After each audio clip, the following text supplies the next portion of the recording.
I have my chat up just in case. Did you hit your start button there on your keyboard?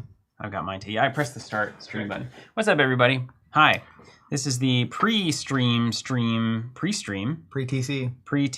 where we get our chat set up and we get to the intro, and then... If you're out there watching live, leave a comment so I can make sure it's coming through on my Discord feed. And then here's the other thing. We are... Because we're doing this live, and because it's obviously just kind of like, we're just embracing the live nature of it. It's just live. We're just, it's a little under-polished. So that the videos that come out of that later. I'm over-polished. Dude, I'm very polished today. Look at me. This is so polished. I've officially, I think we work best when we're just complete opposites. Like, it's the yin-yang effect happening you're wrong. In a very real way. Look at the difference in the hair and everything about what's going on here. I shaved really short on the beard this morning. You know what's when you wear white shirts or gray shirts. I should probably wear white shirts exclusively. Or perhaps I should evolve to white. Oh, you could be like Gandalf the White. Yeah. You could or like I could do all white linen. You know, just like really go for it. Guy with your kind of look should be wearing linen, right? I mean, writes itself. You really. You know what the linen wearing people do? Because I'm one of them sometimes. This move. As if this is going to cool you off more. You've seen this, right? You get the linen shirt, and then this is like, oh, well, it's summer, so... Got to get that upper forearm showing. Let me cool off this part of my body. Like, it doesn't... At least if you're going to roll I will say, like, I have this thing, but I, like, do this. You know? Yeah, exactly. So at least the forearm can cool off a little bit. Get the exhaust. But it's honestly more because there's, like, the sleeves that happen. So, like, when I'm, like... Yeah, that's what... I'm rolling up my sleeves kind of vibe. Mm-hmm. But I'm not doing this. Yeah, I know. No. Halfway. You're a working man. Oh, man. All right, everybody. So what we're going to do today... Also, just to clarify, if you zoom out, our ultimate different... We're like 98% the same. Yeah, that's true. That's true. That's male, why we're here, ages, probably. From a small town, it's the same small town. Lots of... And yet, we couldn't be more... You know what I mean? Like in the yin-yang... And yet, even in that history, Zach, how different are we? We are just goes to show you, man. Yeah, how important parents are.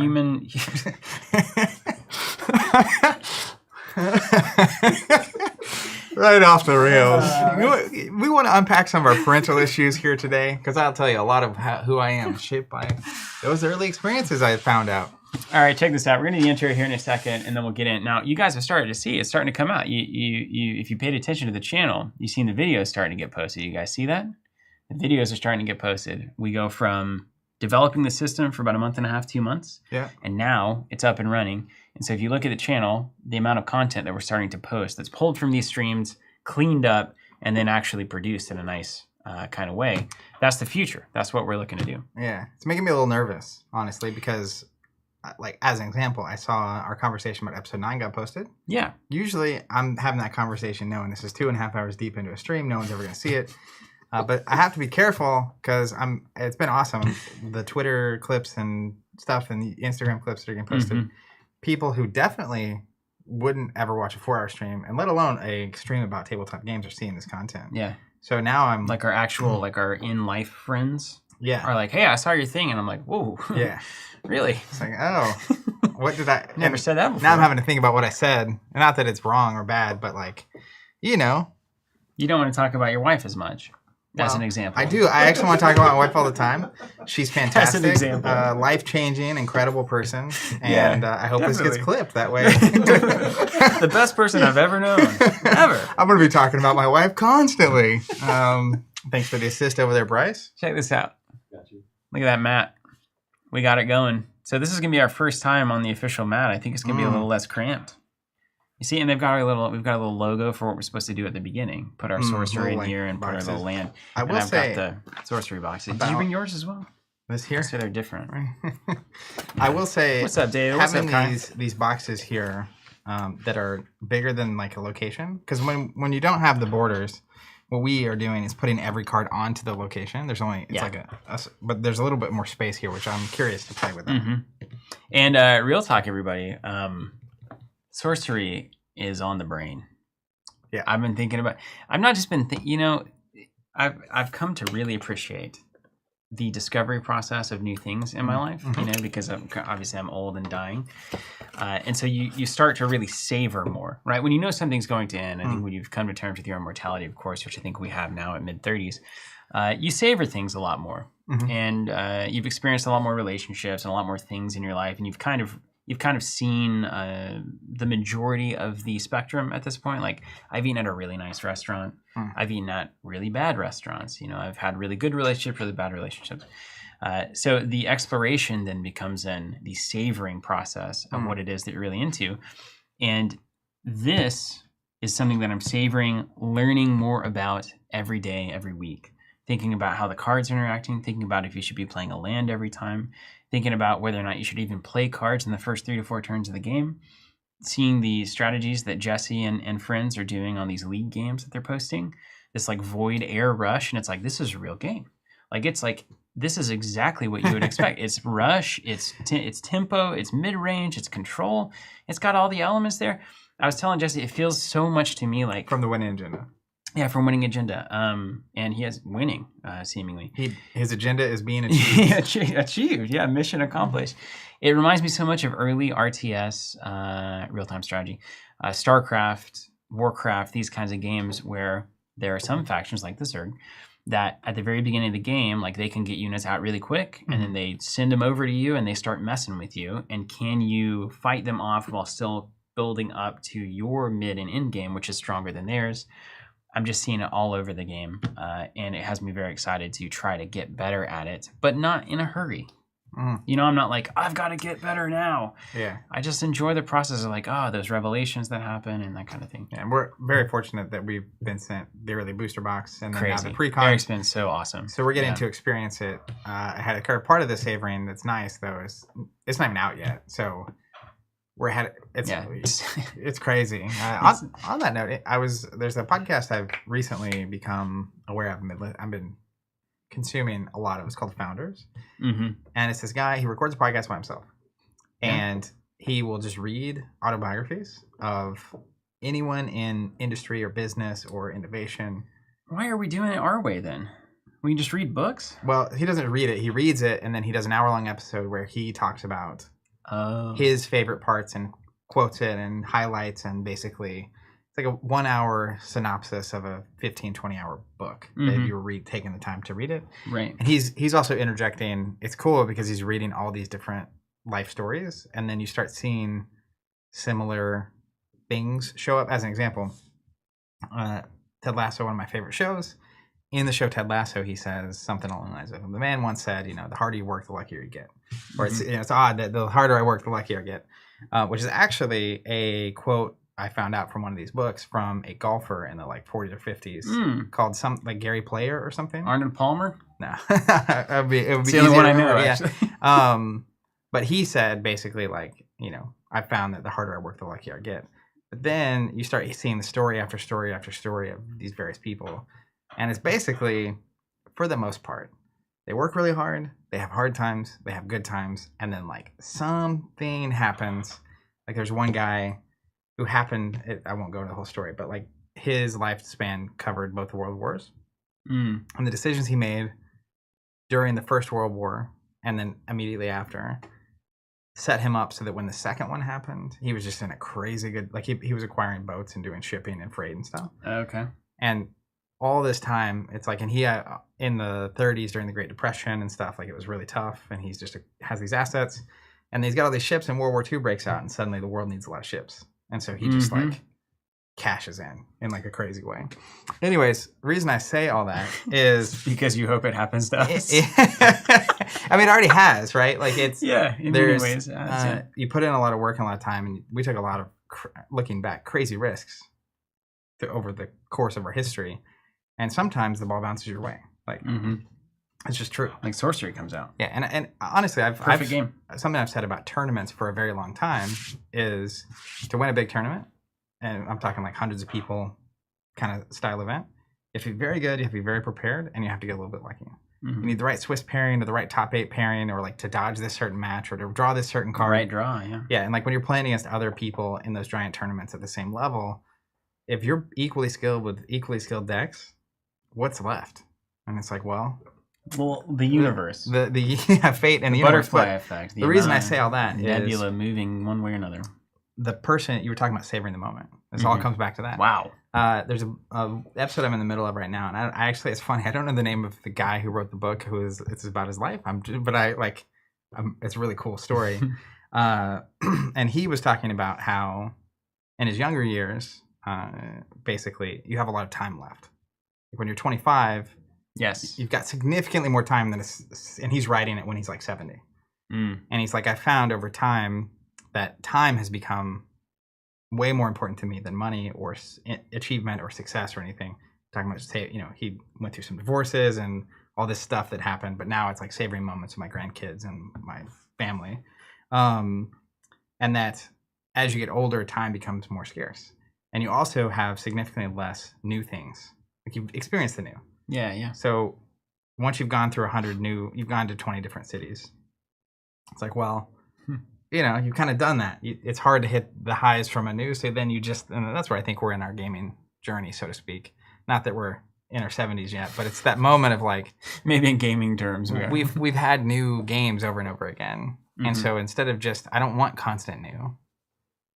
I want something I can peel back and just enjoy while I'm doing it. And that's part of the appeal of sorcery to me was the whole mentality is more about savoring than it is about hot new thing, right? Yeah. It's like the art's all hand painted.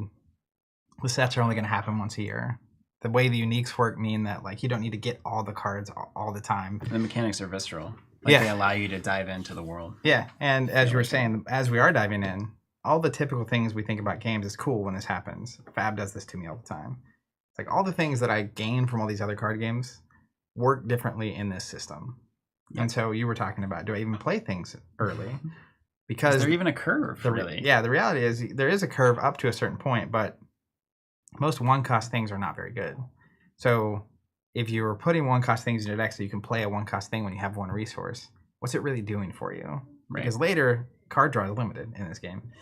Later, when you draw the one card that's a one-cost, and that's the only card you get for the turn, that's how you lose games. Yeah, that's problematic. It's pretty bad. But then if you're up against Jesse and he drops a Voidwalker on turn 2 and you don't have any low-cost units, you're just getting pounded. Which I've seen him do multiple times now on his YouTube content. Again, it comes back to you have to balance against a metagame and like expectations in the field, and that's where it gets really fascinating. But yeah, the other part of your savoring thing with games, I found myself not. I think in our early lives we were also very much thinking that the new game that we started getting really into must and should go on forever. Sure. Makes sense? Mm-hmm. It was like Spoils, it would be such a tragedy if this went away. And then it goes on to, even Mompoc, was that way. And you keep going down the line, you get through Netrunner, and then it goes, and then Conquest, and it goes, and on. And it's like, it's just less now about the perpetuation of this is my lifestyle until I die. Mm-hmm. And it's more about this is almost assuredly a temporary thing. So given that it is going to end, whatever the game is, I'm going to soak it up as much as I can while it's awesome. I definitely got to that point. Mm-hmm. But especially before 2020, even Fab. Like, I do think Fab, as an example, is the kind of game that has arrived to a spot where it can perpetuate itself right for a while. We'll see how, all signs point to this is going to be around for a long time. But even before that, just when Destiny came out or Key 4, every game before that is just enjoy it while it's here, enjoy the experiences while it's here, and just expect, just like life, like it's going to come and it's going to go, and you just got to be ready for it. It's become less of a tragedy. Yeah, but hopefully Sorcery gets to go on for a long time. Yeah. That's the goal. They're built to do it. One set a year, and the approach that's being taken, I think it could just this is always humming in the background for the next 20, 30 years. As long as Eric wants to do it, or somebody after him, I guess, would take it up. Hey, production folks, do we actually need an intro? No, this is fine. Does it serve any purpose? No. I like to use Zach counting down in post-production stuff. Yeah? You don't have Zach count down and just not do the intro just so that we can get 5, it captured? 4, 3. There you go. But I'm just thinking, it doesn't really make... It actually just feels like we just get to come in and just start engaging with folks, and then we can use that raw material however we want. The intro is there's not an intro to anything. It's just kind of it's an intro to what we're already doing. It's kind of the idea was it to be sort of a mental break between the first and the now we're getting down to business part, but If you don't need Do to we know ever better- get down to business though? No, not really. Bryce was like, No. These two guys don't look like they're the kind of guys getting down to business. Do you guys think we need an intro? Should we run an intro right now or not? I think otherwise we're just gonna go right into the old. Oh, well, we actually do it Game. now. Yeah, they can add it later. Yeah. Why would we do that? Post production, right? Exactly. We're in the intro right The now. magic of editing. I'm not gonna What's do the it. point of editing? I'm not gonna do it. We're if here. We're having to do it live. We start here and we're live, and it's just this is what live is. It's two people live, just like being in real life. There's no intros in real life, right? I don't know. Hey, I'm Zach. Nice to meet you. What are we gonna do today, man? So we saw water, and what'd you play last time? Earth. Do you want to do air, fire? Sure. Do you want me to play fire? You can. I'll Yeah. play fire. I'll play air. I'll play fire Look at that. today. It's getting weird. We're, That's a curveball. Who saw this one coming? we're on version 0.9 of the rules, which is cool. How? You know, oh, there it is. I was like, does it even say air anywhere? Also, hey, before we dive into this, Talk first about off, beta. we can, yeah. That's not why I'm here. Let's talk about the Avatar of Earth. What about it? She was beefy. Yeah, I liked playing. really appropriately earthy. I liked Avatar of Earth. But the thing I wanted to note, I had Mike from Collector Art House. Collector Art House? Is Mike. that what it's? That's right, right? Collectors. There's also like Art House. It's messing with my brain. Well, But- that's Mike. No, I don't think so. So, Did you ever play the old game Syndicate? Old video game? Oh my gosh, Zach. Incredible. so he asked me a question, and this is just a peculiarity for people that like this kind of thing that I wanted to point out. So we've got this Queen of Midland, right? Just as a sample card. You want to see it? Yeah, sure. It's from the space station. That's no moon. Oh, I need to actually put that down. I need to make sure that we're focused. Okay. So on the bottom it has art, and then it says Severin Pinu. I don't know how to say that honestly, but in between the word art and the artist name is the alpha symbol, and these are the alpha Precon decks, and we assume that this is how it's going to be for all the alpha Precon decks that were bought through the Kickstarter. But on some cards, like this Spear of Destiny, here, on the bottom, instead of the alpha symbol, it's actually got the copyright symbol, which is either a very limited misprint. There were people like freaking out about it. It's like, oh my goodness. That's cool. So That's cool. that's either going to be the case for all the alphas or not. I don't know, but I wanted to confirm because they were asking questions about it. That is the case. What were we saying about beta? So, hey, one thing you guys need to know, beta pre-orders, right? So we're now about, what, three and a half weeks away from them being done? End of March / April 1st. Yeah, so you have until March 31st to get those pre-orders in. So beta is the way to get the first set if you miss the Kickstarter. That's right. the easiest way to think about it. It's all the same cards, slightly different in some ways. I think there's some tiny improvements along the way. Do you know if the art is all the same? I think it is, but I will say that there's a lot of caginess intentionally, I think, from Eric and team about the curios. Mm-hmm. So curios in alpha are very unique, interesting, very limited cards that will just show up in the boxes sometimes, and there's like no information about them. How Yeah. many there are, what the Good odds for are, him, man. all that kind of Stick stuff, to it, which yeah. I love. Yeah. But they have confirmed that there will be curios in beta. What they have not specifically, upon being asked, confirmed is that it will be the same curios that are in alpha. Okay. So otherwise, I think that's the primary. If there is going to be any difference, there might be some differences in the curio department. And what that means, I don't know. It's all very mysterious. I was like, it's not dubious, but Yeah, it's it's all very mysterious. It's all which very is mysterious, Cool. which I Like, like. embrace it. But it's simply put, beta is the booster boxes that we're pre-ordering on our website. We're currently the only people doing that. We do expect that there will be more people with beta available at like retail. I think it's going to try to go through standard distribution, but of course we can't guarantee that. Only Eric knows that, even if Eric knows that right now, and team. So this is the way to do it right now if you're just wanting to make sure that you get beta because you missed the Kickstarter and you want the first set. Or, some people, they got some Kickstarter boxes. They say alpha is too expensive, it's too valuable. I want to put it in the vault or whatever. And so they might buy beta to play with and then hold on to their alpha. If you're the investor type, that's a fine way to go too. So that's available on our website right now. Those are going to go until March 31st. I'm going to shut that off early on April 1st, maybe 12:01 a.m. I think is the idea. So just know that that's currently happening. If you like what you see here on the table, if you want to get in and you're like, oh no, I missed the Kickstarter, that is the way to do it. You can find that on our website. And if you can't find it, let me know because I have failed. And each box of beta that's pre-ordered will come with, in my hand right now, I have the standard lightning bolt, but there's an alt art lightning bolt that is exclusively available. Killer. And have you seen the videos going up of the foils? Yeah, I'm ready to see them in person because everything I see in like a digital medium, like a video or something, I know that it's half. Yeah, because like the foil, there were some videos going up of the foils, and it was like the names and the stats, and then the subtype box, and then like a border around the box is like almost like a cold foil. Yeah. And the rest is also very like crazily high level done foiling on the actual card. So I've been debating how many beta boxes I want. And honestly, I bought enough alpha that I don't feel like I need more product, but I'm still like, maybe. I mean, I think, what am I going to do? Not have a playset of that lightning bolt? I don't think so. You're going to get 4 boxes is what you're going to do, and I'm going to enjoy every minute of it. Seeing that in actual in-person foil is going to be, I think it's going to be killer. My hands are off the wheel at this point. I'm in full faith of Eric's and Eric Curiosa just to do whatever they want. I'm in for it. Just for you asking, as far as the international distribution, so we worked with Eric and partnered with Eric to get the pre-order for beta on our website. And obviously that's going to be better for U.S. customers because we're based in the U.S. We do ship worldwide, but it can be expensive, so fair. As far as what the plans are for UK, EU distribution or international distribution at all, but that is not anything that we're privy to whatsoever. We don't have strategy sessions with Eric about how the international distribution should go.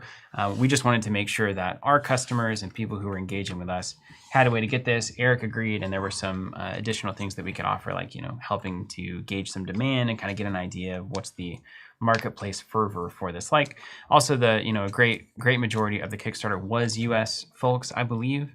So hitting that market and making sure that at least gets on the ground and then working to get the international community going as well, I think is a reasonable thing for them to focus on. And I will say getting distribution set up, even in the United States for a small publisher is a difficult and challenging road, let alone international distribution. Even Flesh and Blood, which was very successful after that third set came out, is just now getting to the point where they're doing simultaneous global multi-country. Yeah, they just got Japan going, didn't they? Yeah, release. So that's a while, didn't it? That's a challenging road, especially for smaller publishers to walk down. Evan Gassman, good question. Is the only product available for pre-order the beta booster box? From us right now, yes, that is correct. There are no plans to reprint the starters you're playing with today. These are alpha precons. I don't believe the alphas will ever be reprinted. Correct me if I'm wrong, Collector Zach. But there may well be beta precons. There may well be a thing called revised, which we actually don't know anything about.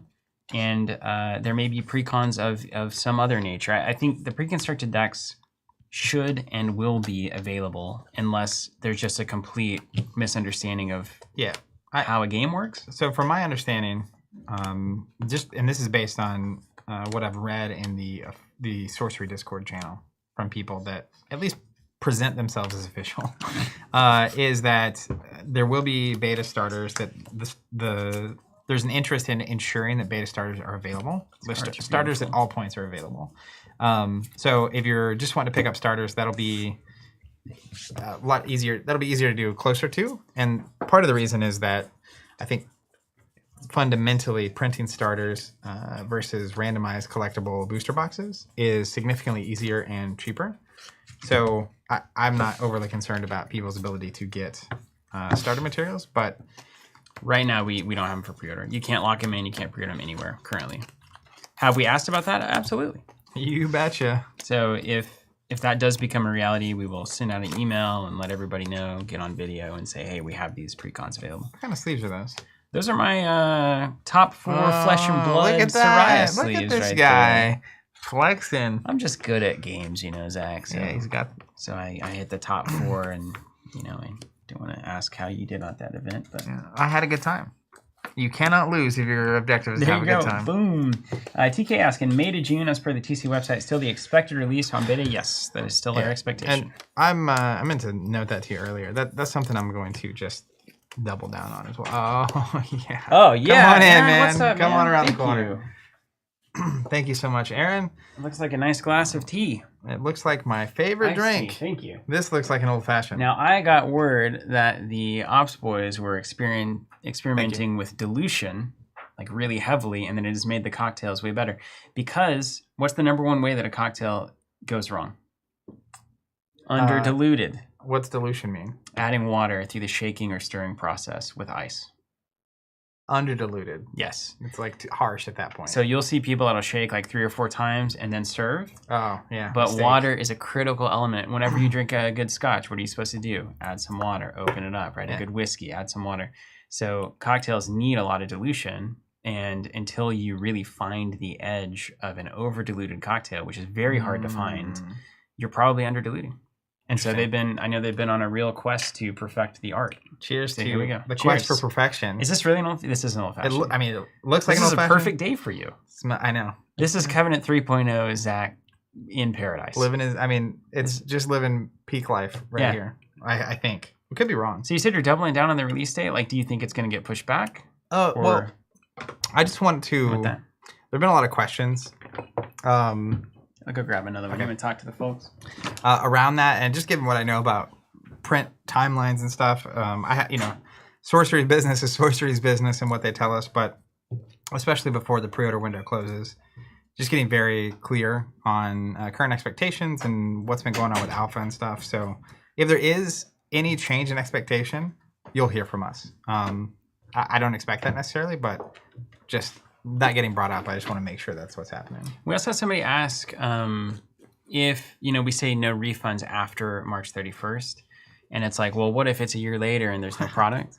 So I don't know if we actually define this. I don't know if we've ever had to define this, but we've been in this situation many times in the past, like with the Deepgate novella and various subscriptions that will charge. And then Asmodee used to be really bad about delaying the release. And we just handle that in the most fair way that we can. So if it's going to be delayed and it's like 2 weeks, then it's like, okay, like let everybody know it's going to be 2 more weeks and we're good. If it's like it's going to be 4 months, then it's like you can stay in the queue, or if you want your money back, we'll refund you. So it's not like no refunds ever, which we should be more clear about. Yeah. But it's no refunds, assuming everything goes according to plan. And then as things get weirder, we will offer the opportunity for that, depending on the circumstance. You kind of just got to trust us on that. But there's enough proof out there from folks you probably believe. Historically, as it relates to subscriptions, we had a 90 days past release. Yeah.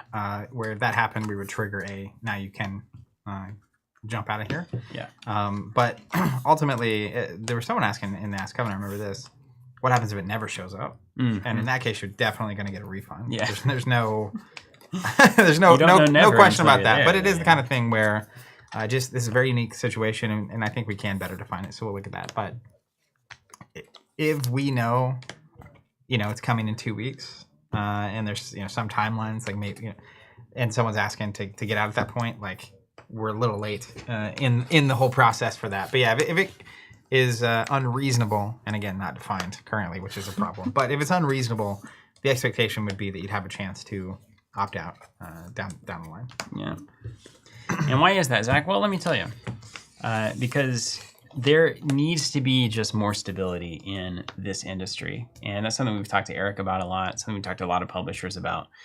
Basically, if we're going into, 2 to 3 weeks before fulfillment of a pre-order, and half of the people want out of that pre-order, the publisher loses, we lose, and the game really loses, because that is a critical thing to have happen, where you're trusting in funds that have been spoken for. People say they want something, you print and do your business activities based on that demand, and then suddenly everybody wants out.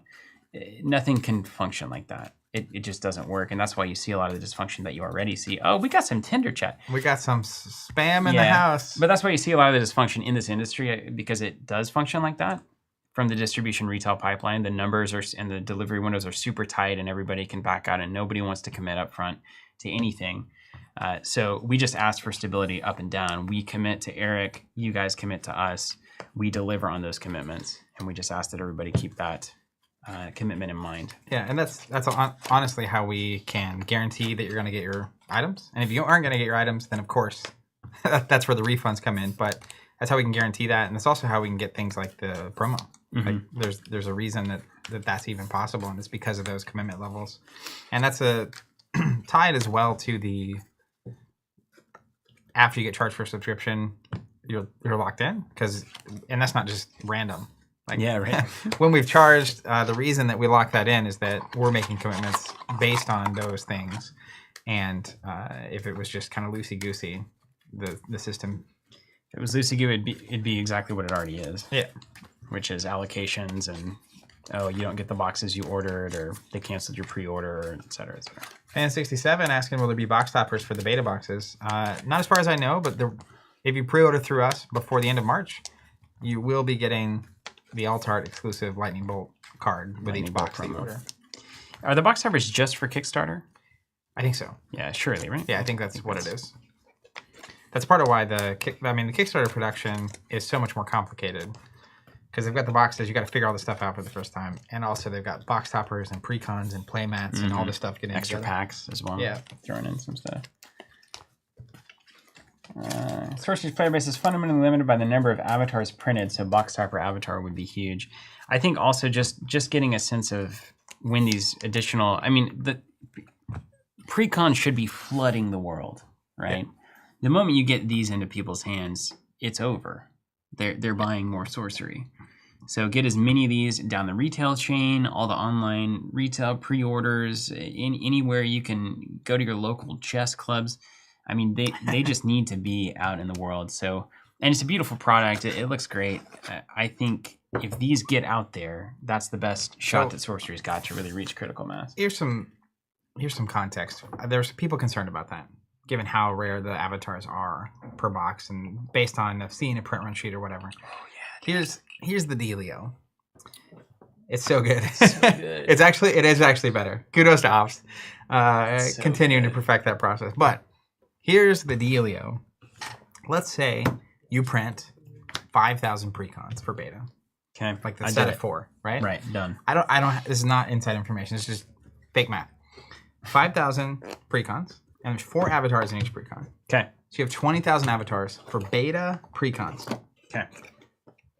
Fab, which I think is a very successful card game. But notably awful at starter products. Sure. Fab, which has a lot of people playing the game. Currently, in the United States, I think just now crossed the 90-day window, people gaining XP, so playing in an actual event, equal to 20,000. Mm-hmm. So the reason I say that is, in terms of the scale and scope and size of that game, if even the beta precons have 20,000 avatars in them, let alone the booster boxes that have all the avatars, let alone the alpha and the alpha precons and all that stuff, if it actually ends up being the case that the ceiling is reached on players to precon ratios, that means that Sorcery is now the 4th probably biggest card game in the entire world, which is what we call a quality problem. Yeah. But the reason I say all that is,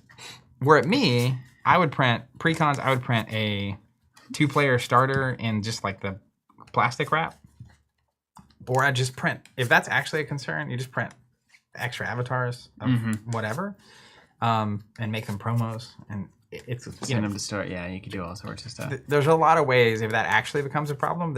I think they could print 10,000 copies of the Sorcerer, airship it, and get it out in like 2 weeks. Yeah, like it doesn't matter if that is actually the problem. I think it'll be solved, and I don't really expect it to be a problem. Yeah, and that's Evan makes a really good point that Fab did a great thing early on, and still technically does a great thing with those free Ira decks. Yep. The weird thing, though, is I was hearing from players in our Discord that store owners aren't able to order them. Well, that is a problem. But is that a distribution problem? Is that a Fab problem? Is that a retail store problem? I don't know. But the idea of getting those Ira decks out there to people was a big thing. That's how we started playing. I mean, I think thousands of people tried the game in 2020. Yeah. 2020? Yeah, that's right. That's 2020. Yeah. Through those free Ira decks. So I think that's very... If you're a publisher out there, it's great to print a little 2-player starter thing that's just wrapped in plastic. Print that to the moon and get that in as many... If your game is good, get that in as many people's hands as possible. Yeah. Dude, alternatively, you know, another way to do this is Also, talk to us. Let's go. take the other route, right? Don't have these low to the ground, easy, free precons, and instead position your product around all those other games, but this. When you're ready to really have an experience, this is what you buy. And you can also do it that way too. Yeah. And just print enough to make sure you always have it. Fan67 asking if we guarantee cases somewhere along the way. Yeah, if I subscribe in multiples of 6, will you ship sealed cases? 99% of the time. It's honestly more than that. 99.9% of the time. There's a whole lot of reasons that we don't guarantee it, including like sometimes with unnamed games, you'll get cases and the tape will be. We will get them from, you know, wherever company X, you know, the store, wherever they come from, and it's just opened, and then we have a finite amount of supply, and so if we say we guarantee you a case, we can put ourselves in a scenario where we get to where it's time to ship, and it's like actually there's 200 people here we can't ship to, but it's if you're ordering 6 and we have a thing of 6 cases sitting here and 6 booster boxes sitting here. It is way easier for us to grab a case to ship to you. Yeah. So it's very uncommon. It's just not guaranteed for a lot of logistical reasons. Pib asking was Fab a Kickstarter? It was not. No, it wasn't. There was another question. Ian, are you guys hosting any launch events, organized events for Sorcery? I'd love to. When Alpha ships. Well, we don't have a store currently. That is in progress. You want to give them the update? Oh, that reminds me of who lives on a pineapple under the sea. Yeah, I mean, 3.0 is, we've been working on it for years. That's where the cocktails come from. We're planning to add cocktails when we open the new location. We own land. We've been working with architects. Building something right now is very challenging. Materials take forever. The price of stuff is crazy. And so we're working through that. We also have a number of other projects going on, but that is still, I mean, I can't even give you a loose expectation of when we'd actually be open. But that doesn't mean we've been hosting events down the road at a hotel here. We have Fuse Fest recently. It was really awesome. So cool. Almost 100 people at that event. So we're still hosting things. Would love to host some sorcery stuff. That'd be awesome. Stay tuned. That'd be great. No spoilers here. Yeah, our goal really for this year is to make enough cash that we can start building that store. That's regardless of what happens. If prices don't come reality, down. And there's a graph right there in the monthly team meeting that we do to recap the month. It's all about how close are we to building that new store. Yeah, so getting closer by the month. On that note, go buy some beta boxes. Yeah, let's go. Get us closer. Fun to that Tulsa, Oklahoma store. That's really, Bryce was having some wild ideas earlier. That's really it. It's like, let's have a bar. It's like, this is how many beta boxes need to happen for us to host a beta box launch event at our store. That would be cool, actually. That actually feels a little bit better, where it's like, that is cool. If X beta sells over this 24-hour period, like we're hosting a beta release party. We'll do a release event. Or beta pre-release event.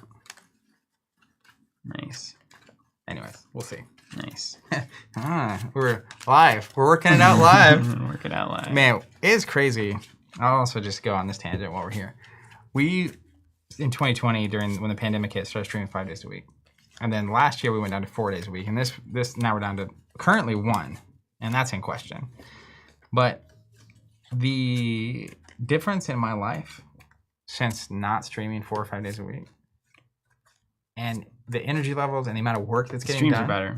The work that's getting done is crazy. And the amount of just like conversations where we had to have them live, where we were working things like that out, where it's like, let's, and then we get off the stream, it's like, okay, let's plan this sorcery event now. Yeah, totally. It's so nice to just know that there's time to work. There's a lot of exciting things we're working on right now, and I'm ready for those to start happening. It's part of why we cut back on the streams. I love this. Van says, sounds like you might need an investor. Let me tell you, I don't know if Zach is committed to this, but we are never doing that. We're never going down that road. Let me tell you why. It disincentivizes so much goodness from happening. Let me tell you why. Okay. This is honestly, going public is even worse. Going public is garbage. Once you have, that's where things go to die. Shareholders, and most of the time we have shareholders, but once you have shareholders that most of us are sitting at the table aren't fully committed to the cause and the vision and the reason you're here in the first place, things get messy really, really quickly. And taking longer term decisions, or even just decisions that don't make sense on paper. As an example of this, when Fab got crazy and we had our subscriptions, we kept our subscriptions at MSRP. It was like $99 a box or something. Like a bunch of suckers. There were pre-orders going for that set in the month leading up to it, the month leading up to it. It got up to $400 or $500 a box. And so we have a finite amount of boxes we can sell. I think we could have raised our price to $200 or $300, sold just as many boxes, and just made a lot more money. Then we'd be building 3.0 right now. Yeah. So stupid decisions. Yeah, what were we doing? But at the end of the day, that just felt wrong for a number of reasons. And so we get to make that decision because there's not some random shareholder involved who we have to create shareholder value for. You mean a single class of people at the top of your business concerned only with money could cause issues with your decision making? That's exactly what I meant. Yeah, that's exactly it. I wonder if we've ever seen that in the world play out. Yeah, I also think we're just patient. Like, I would rather wait. Yeah, a little too patient. You asked me 16 years later. We're very patient. I would rather wait. I'm drinking old fashioned and playing sorcery, so I think it's paid off. Yeah, well, it's easy to be patient at this point, but it's even back when we opened 1.0, we were committed to not just being another Magic, Pokemon, Yu-Gi-Oh store. And so technically selling Magic probably would have made us money, which then would have made it easier to do the things that we wanted to do, but that is such a slippery slope. Yeah, it is. So patience in this case, instead of getting someone else involved, because we do definitely get approached about that kind of stuff, but rather do it the right way and do it where we don't have weird strings attached to it. Torres says those are the conversations that the reasons why I like watching you guys every week. Chad Stilson correcting self-induced hurdles. Mm-hmm. It's like, is it a surprise that Covenant approaches business like we approach deck building? Make this harder than it should be and don't play the good stuff. Let's do the tier B and C stuff and see if we can make it tier A eventually. But I'm telling you, so funny. Doing exactly what you want to do and having it work, even Nothing if it better. works less than it would if you'd gone with the A, like in deck building, right? It's like playing a B hero and making top 4 with Bolton or winning like Evan did. There's nothing that compares to that. Yeah. You want life to be cool. Right? Yeah. Anybody can go win a tournament with Chain or Starvo, right? It's like, okay, we got it. Prism, I get it. We get it. I get it. We all get it. It's cool. All right, folks. Benjamin's daughter asking about beta starter decks as well. We still don't have any information about beta starter decks, but I don't think, if your concern is will beta starter decks be available by the time I'm wanting to play beta, I don't think that will be a concern given what we know about Eric and how his brain works, which is at all, basically. Okay, Zach, you ready to get into this thing? By the way, I think proper etiquette. The back of the Atlas cards are sideways. Okay. You don't have to do that anything. makes sense. That makes sense. You guys can't see that. I just noticed it because I didn't have. I don't have sleeves on these. Yeah, that makes total sense. And then you go here. This mat's good, man. It is. It actually already feels better. I might have to. We'll go top down here in a second. I might have to get clear sleeves for my Atlas deck. This map is way too cool not to have around my life. Mm-hmm. I love You're maps. a map guy too, yeah. Yeah. Would you ever put one on like on the wall or anything? You just have maps hanging up. You know? Yeah, sure. Like I got close to that. There was this art of the Middle Earth map that was really cool. Like one of my favorite fab mats is that map. Like art of a map? Isn't that just a map? Well, it had more going on. Technically, it's just a map. But a map with like it had like things going on that were nice. Okay. Here there be like, Balrogs and stuff. Yeah. Okay.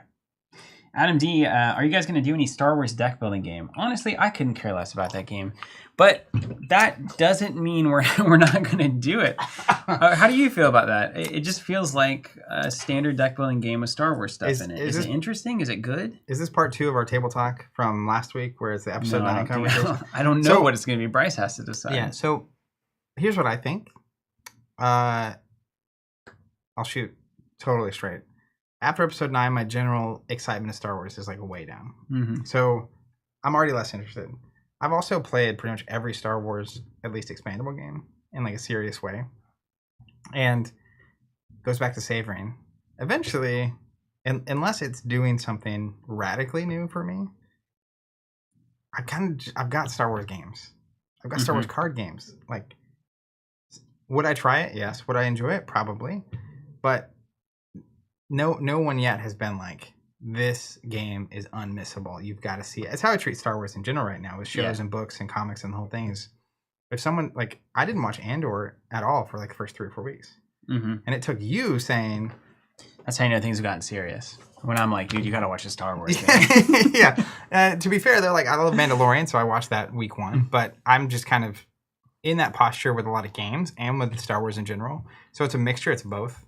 Where people are saying it's pretty good and enjoyable. And like, I like Caleb, and he's done a lot of games that I've enjoyed. But I don't know. I'm just not necessarily looking for Star Wars right now. It's fun. It's crossed the Rubicon, hasn't it? It's just like another thing. It doesn't feel special anymore. It's funny how that just happens. You commercialize. I mean, it's just commercialized. When your favorite band just produces their 15th album that you didn't like. It's like, okay, well, I'll just listen to the first 2 and move on.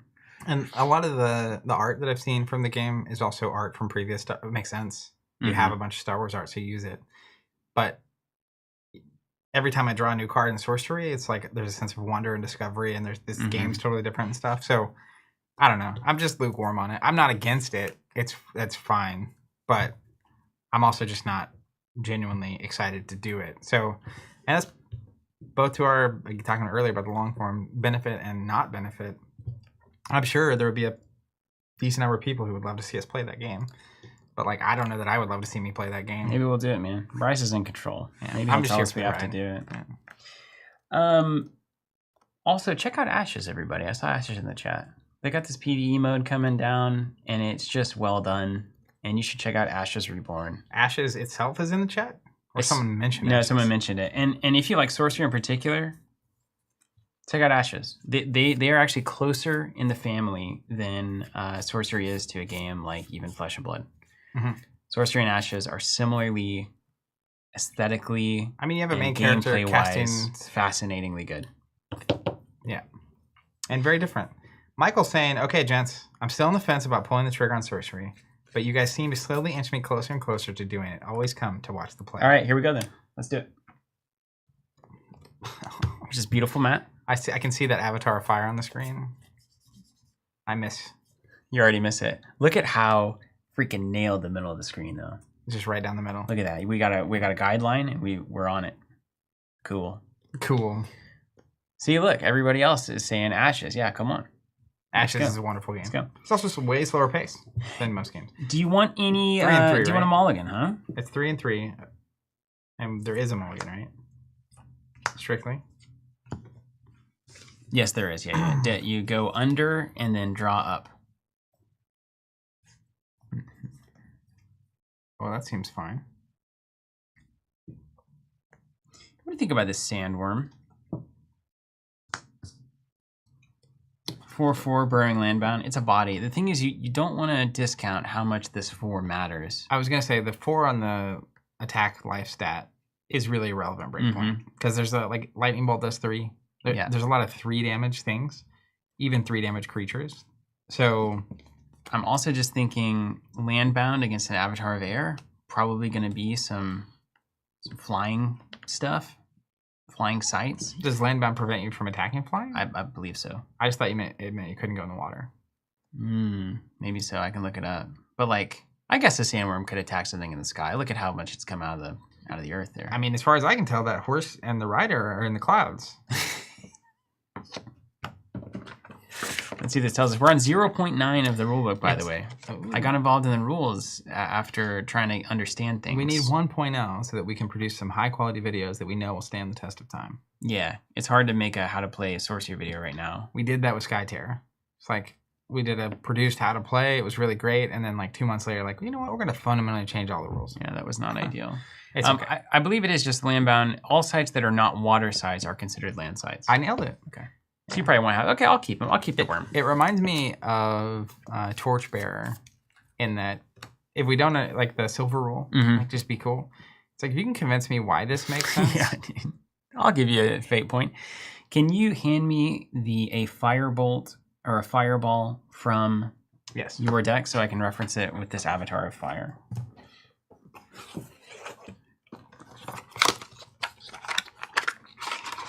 This is one of the best old fashions I've had. It is very good. It's top notch. The I'm whoever so- made my drink should so be proud. pleased with that. You said Fireball. Yeah, fireball. That's what it says. This turn, fire sights in your hand are also fireballs. And a fireball is shoot a projectile. It deals 4 damage on impact and 2 damage to each other unit at that location, and it costs 4. So I can always cast a fireball. Fascinating stuff. I'm so powerful. Okay. You want to see who goes first? One question. Yeah. What does range do? I can shoot from a space away? One step. What's stealth mean? You can't touch me until I do something to That's you? right. Nothing I don't know you're there until you do something to make me know you're there. And when I mulligan, I shuffle it in? I think you put it on the bottom. You want me to read the rule book? Or you just want to, Feel our way through it? I'll read it. I'll read it, dude. Draw your starting hand. 3 cards from each of your decks. If you're not satisfied with what you drew, place any number under their respective decks and redraw. Okay. I should probably mulligan some, right? Don't you always feel like a weenie whenever you don't mulligan? I kind of want to mulligan this one card because it's just so good. That doesn't seem smart. Yeah, it's probably dumb of me. Oh my goodness. I'll call this okay. This art is killer.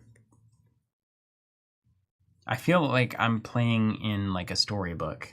I'm a illustration of an old man playing an awesome game in an old universe and world. You that are the nobody knows about. illustration. Yeah. I'm the illustration. Cooking powder. At Even's least- odds. I'm even. Alicia, Even Steven. old fashioned. That's my drink. Well, soon, not soon. At some point, you'll be able to enjoy old fashioned at our store. Avatar of Air. Play an arid desert. 1 damage to each minion. Doesn't matter. Mm-hmm.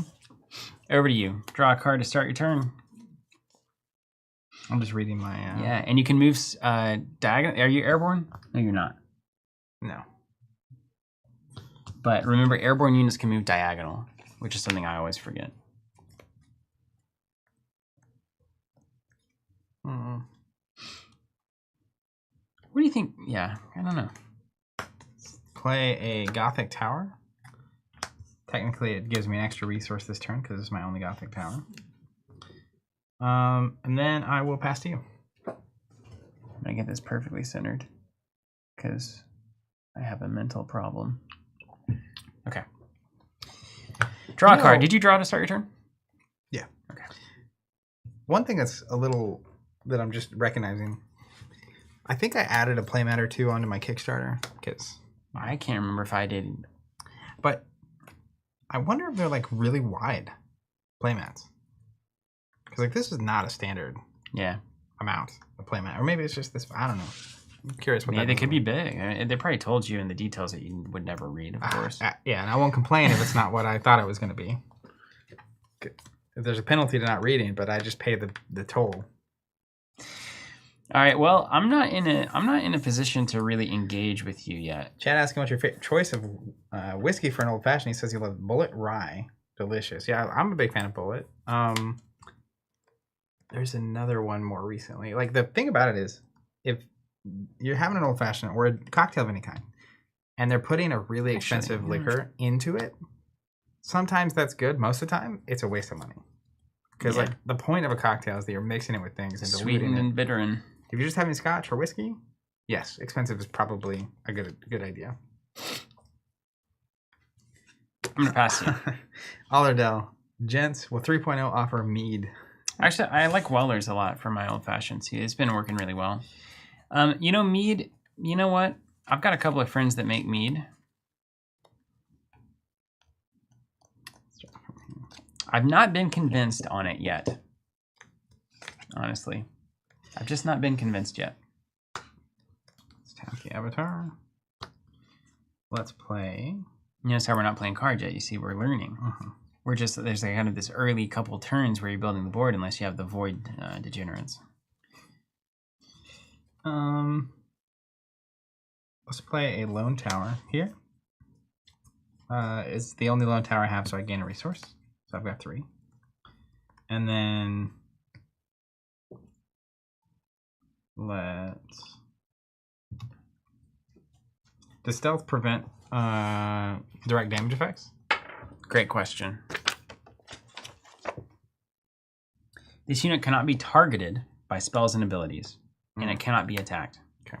Enemy units cannot intercept or defend against this unit. Stealth is lost after the unit does anything other than move or manipulate artifacts, or if it deals damage by any means. Okay. I'm gonna play a kite archer.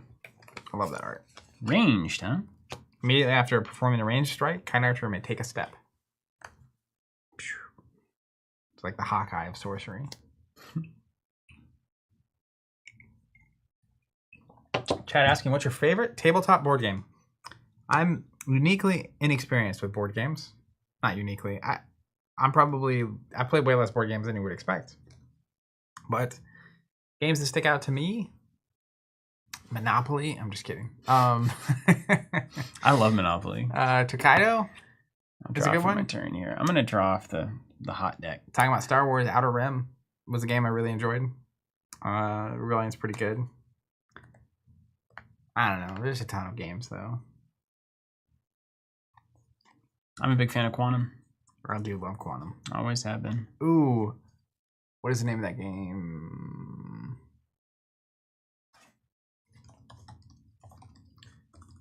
Oh, there's a game I really love. Viva Java. I like that game a lot. Jeff asking if I've tried Namiji. I haven't, but I have a really fancy version of it that I would like to get on the table at some point. We were almost going to stream it. Zach, we got questions here, brother. Brother. Okay. Are you gonna are you gonna accept the gambit here? This game is actually a lot like just awesome chess. Yep. Agreed. Painfully so.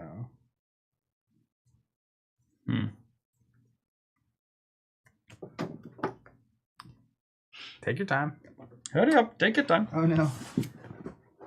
Not my maps. Jan says the story of Monopoly is hilarious. Oh, let me go to the projectile. Don't like At that. the start of a projectile, begin at the caster or at another adjacent location of the continent and travels in the same region. The projectile hits the first unit that it comes in the event of multiple valid. The player that fired it chooses which unit the projectile hits. Frank's saying I was expecting them to say Crokinole. I love Crokinole. I don't really count that It's in not board really games. a tabletop game, though, is it? It's a tabletop game. It's not a board game. All right, Avatar of Fire is going to play a site. It's going to be the River of Flame. Don't like whatever this is. It's a fire spellcaster. It's so cool. It's so cool. You can cast fire spells from it. So cool. It's so cool. I've got 3 mana. I'm going to pay 3 for some Colicky Dragonettes. At the end of my turn, I'm going to deal 1 damage through a projectile. And in the event of a tie, I choose who it goes to. So I'm going to do 1 to your avatar there. And if we can just take a second. All right, I'll be back. Whoa. Sorry if that was loud. I mean, I know it was loud. Sorry that it was loud. I would just like to illustrate this. So they're going to shoot a dragon at a fireball to you. And because there's a tie, I can choose to do 1 damage to your avatar. It's 3 total though, right? No, just 1. Just 1. The old one was 3. Just one projectile. No, it's balanced now. Yeah. Can I have one of those majestic boards? Yeah. I'm going to get a D20 for my health. I'm an old fat. I like D20s with this game because it makes me feel like I'm like 6 playing D&D again. Yeah. I might get a really fancy D20 for this game. Yeah, dude. Yeah. No, but yes, of course you should. No, but yes. But yeah, you should. All right. All right. So get shot at for the rest of the game, unless you want to. Yeah. You want to get weird. Oh. What were you saying? Jesse was doing with the void thing. Just asking.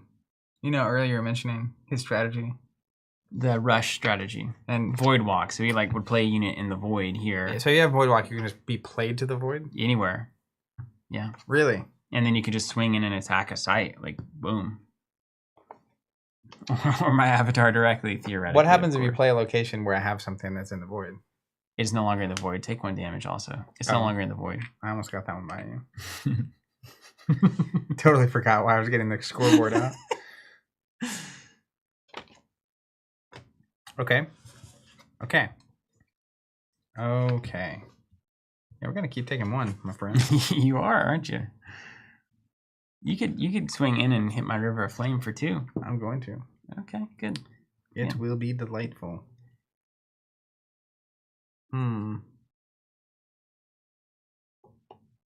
Yeah, cool.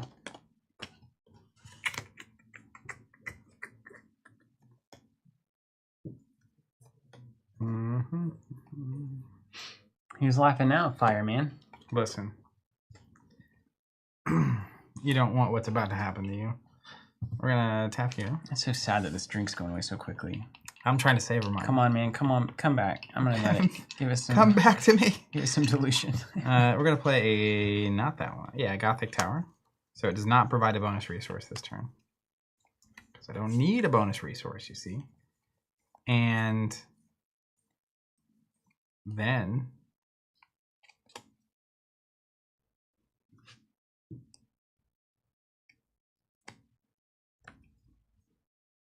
you know what? Start shutting you off. Okay. Then we're gonna play a Midnight Rogue. Stealth and ranged. Mm-hmm. You got a real situation happening here. My Kite Archer is gonna shoot this location. Can I do that? Yeah. Ranged only against units. You got to come on the River of Flame, which looks safe, right? Yeah, this has got to be totally fine. Come on, man. It's fine. It's totally fine. What could possibly go wrong?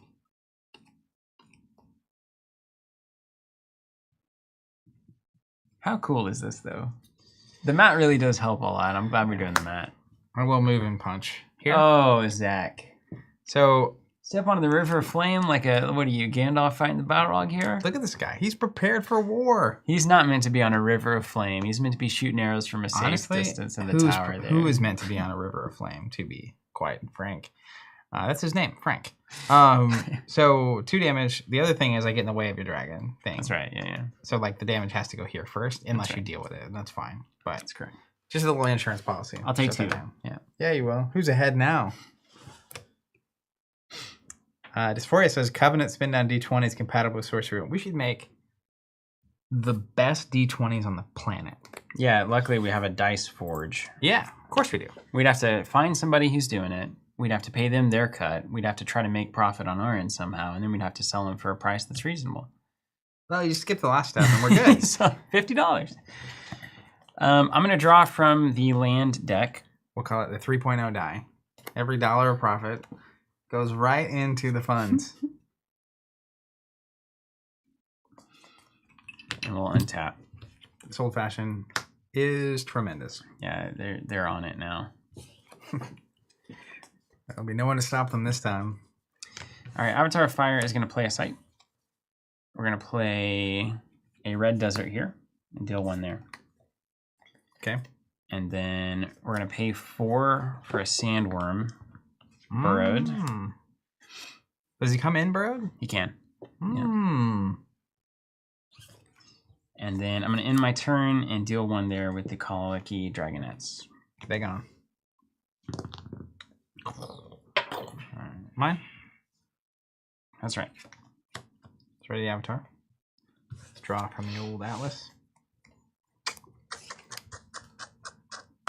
It's not the card we wanted to see.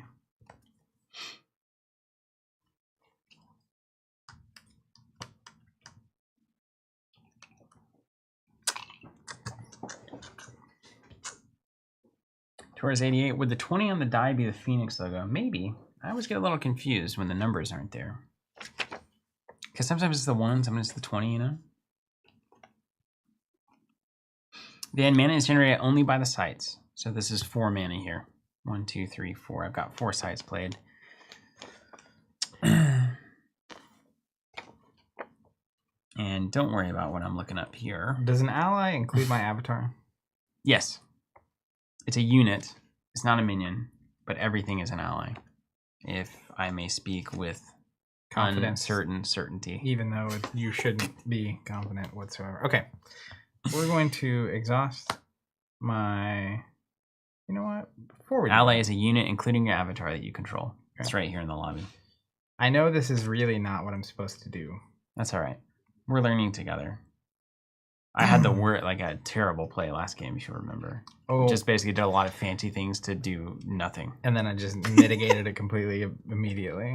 All right, I'm gonna play a blink. Oh, two. love it. Yeah. I'm gonna move my avatar here and draw a card. Great. Good move, really. And then I feel like the fire avatar is like playing a game of Space Invaders, where it's just like moving around the back row and trying to like kill your stuff. pay 2. I don't even know what I'm looking for. I'm looking at this, I just got lost in the rule book here. We will exhaust my avatar of air to play a dark tower here. Mm. The first one, so I get an extra resource. So I've spent 2. Got 3 left.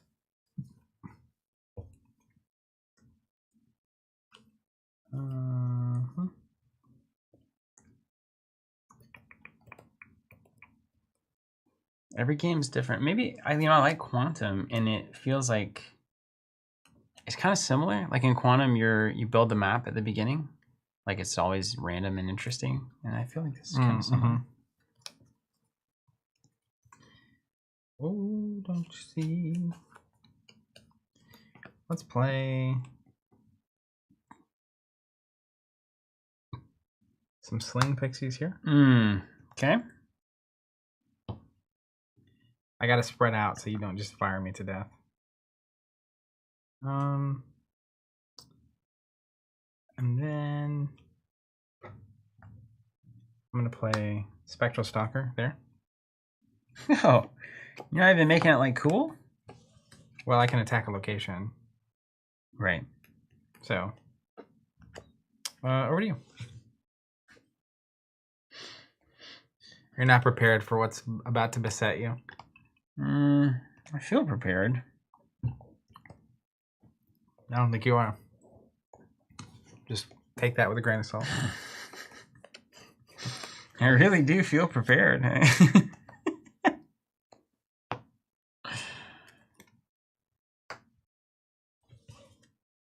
All right, where am I drawing from, though?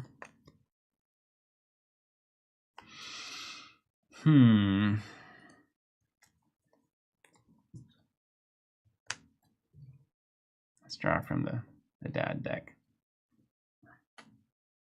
One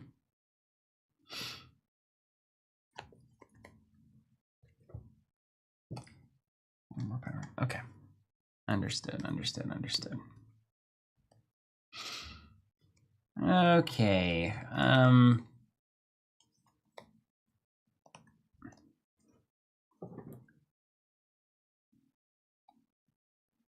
Boy, oh boy.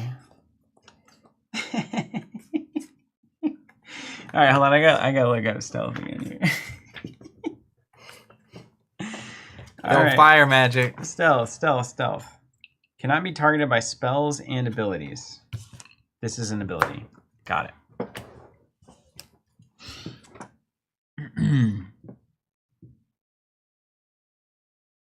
Just sink in, Savor. Just savor. Savor the moment. Savor. Well, they'll cut this out in post. They can cut the thinking time out in post if they want. Yeah, and if you're here live, this is what you're here for. Sure. To look at 2 people just sit here and think. Yeah. Hope so. And to chat in the chat with each other. Yeah. Van, we don't think Marvel Champions Duel is a real thing. I think we've come to that conclusion. Based on that there was the reaction in the Champions Discord by one of the lead designers with that emoji. Facepalm? So I think that would signal. Yeah. Well, at least they say they're a designer. Can't prove it. I suppose they can't prove it. You're right. Unlike ownership of an NFT. Which you can prove. I guess. Man, you remember that? That was a thing. That's a real thing, yeah. How's anyone out there in the NFT market? How's that? How's that going? Seriously, is that still happening? And how's crypto? Well, honestly, what's probably happened is like all of the nonsense has come in and out, like in the early fab days, And now it's like, what can we actually do with the technology that is not monkeys? Which was never. You mean Bored Apes? It was never going to work. I mean, obviously, that's just dumb. Sorry, but it is. Millions of dollars. All right, you know what I'm going to do? I'm going to play a Shifting Sands right here. Not in my Voidwalker. And it's going to trigger the Genesis of each allied desert to deal 1 damage to a minion atop a target. Hold on, nearby read that site. card to me. Trigger the Genesis ability of each allied desert nearby. Deal 1 damage to each minion atop target nearby site. Deal 1 damage to each minion atop target nearby site. But What? you're forgetting something. What am I forgetting? I'm kidding. Okay. Let me know, because I'll take it back in a heartbeat. You know that. Alicia is saying, I've made dozens of cents. Oliver saying, I still have a lot of friends minting stuff. Cool. Ooh, well, I appreciate that, Van, saying, flipped over the FFG stream going on. And he thinks the quality of our stream is much higher. That's than awesome, man. everyone else. But they're also focused on different things, right? They're not like streaming for them is not a critical part of their marketing, really. Maybe it is. I don't know. What are they streaming today? I mean, we've been doing this for 16 years. We should be really good at things. We haven't been streaming for 16 years. Well, but like we've been filming videos for literally before we were selling anything. We were making videos. Yeah. Okay, next. Yeah. Next thing we're gonna do. We're gonna move the Colicky Dragonettes. Spencer asking, how are you tracking your available mana you spend during the turn? Right here. Neil Brain. I brought a die out earlier because it was getting a little complex, but I'm gonna take a move action to move 1 step up from submerged or burrowed to normal. And then I'm gonna set myself up for an Absolute Bamboozle, which of course is my calling card. And I'm going to play a Hillock Basilisk here. which is my calling card. Oh wait, no, this is applies to allies as well. So don't even think about what you just saw there. Little takesy backsy. Yeah, there was nothing there even. There's definitely not a basilisk. And then Clearly.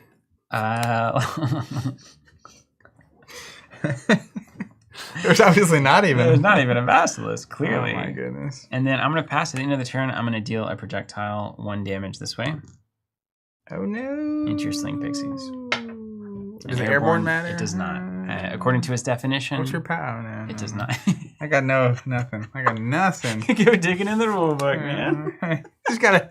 It's like law, man. You just gotta. Yeah, let's run it down. Things that might be. Yeah. All right, we're ready here. We'll draw off the top of that.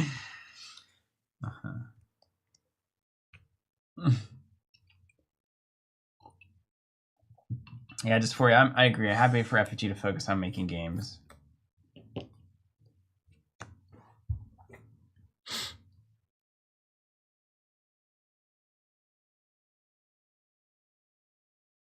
Intriguing.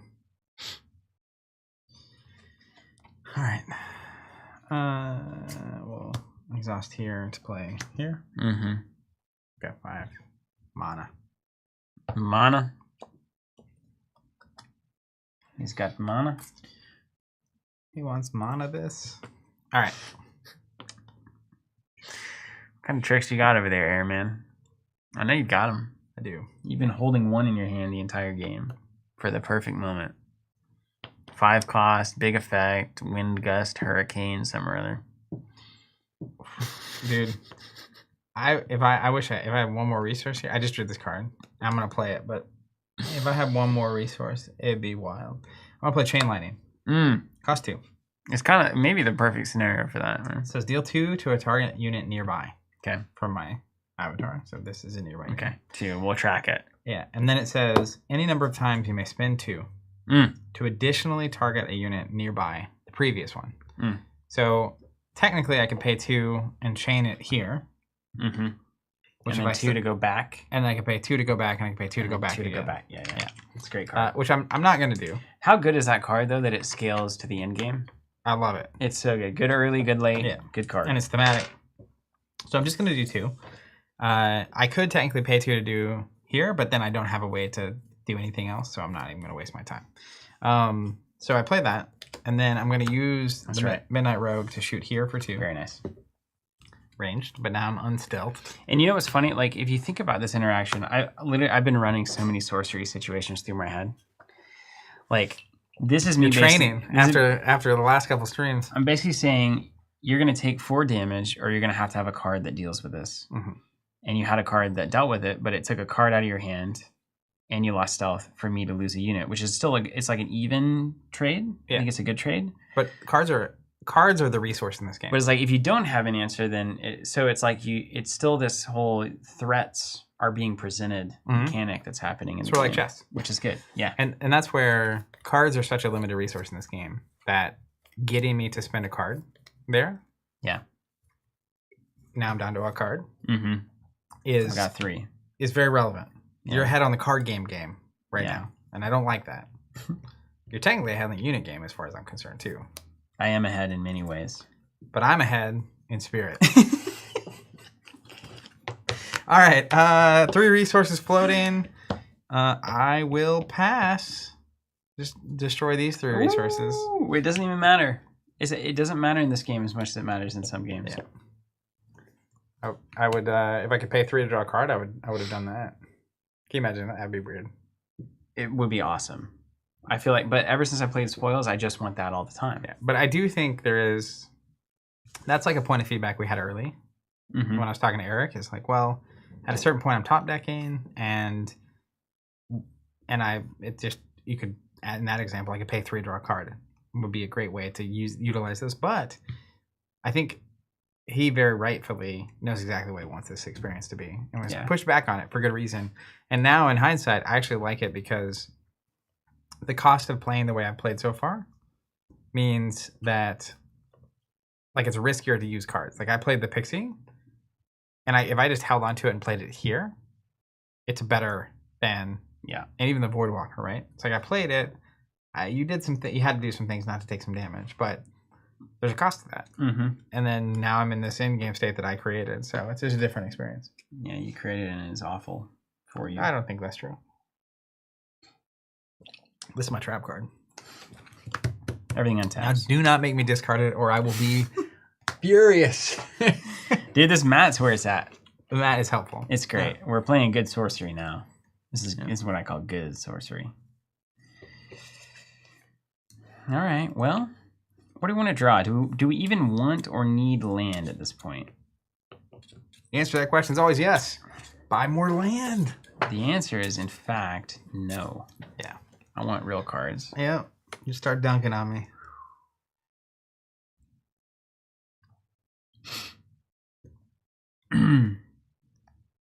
Wow. Wow. Torres88, how's cutting up streams into smaller videos been going on your end? It's been great. It's been really great. We stream less. We get more value. The quality of these streams are just better because we're just not like tired all the time. And I'm having a great time. I feel good. And we get so much more done outside of... Yeah. And I'm hearing from a ton of people who weren't engaging with 4-hour live streams that are engaging with clips on Twitter and Instagram and 5-minute, 10-minute videos on YouTube. So I think the number of people getting value out of our time is higher. The amount of time we're having to invest to do it is less. And the energy level and the other things getting done, you'll start seeing things midway through this year, towards the end of the year, that probably would have taken so much longer for us to do if we've been streaming 4 or 5 days a week. Like last week on Thursday, the whole day worked. Just drill in, yeah. That is crazy, actually. Like the amount of stuff I did last Thursday would have taken me a month previously. Mm-hmm. Maybe longer. And it would have been less quality. All right, I'm going to pay 4 for a Clamor of Harpies. They have a Genesis ability that's important for you. Genesis, teleport target weaker minion to this location. Choose this one now that it's not stealthed anymore. Mm-hmm. May strike it. Okay. Wow, this art's crazy. So you punch me. Total board control. This is what it's like to play against red, huh? I guess. I'm gonna swing into your what up, Pedro? Dark Tower for 3. Ooh. I'm gonna swing into your tower for 1. Uh-oh. And then I'm gonna pass to you. All right. Start of my turn. We're gonna draw a sight. Oh yeah. At the end of the turn, 1 damage to your avatar from my Dragonets. We got some work to do. We got some work to do. Learn today. Gotta learn today.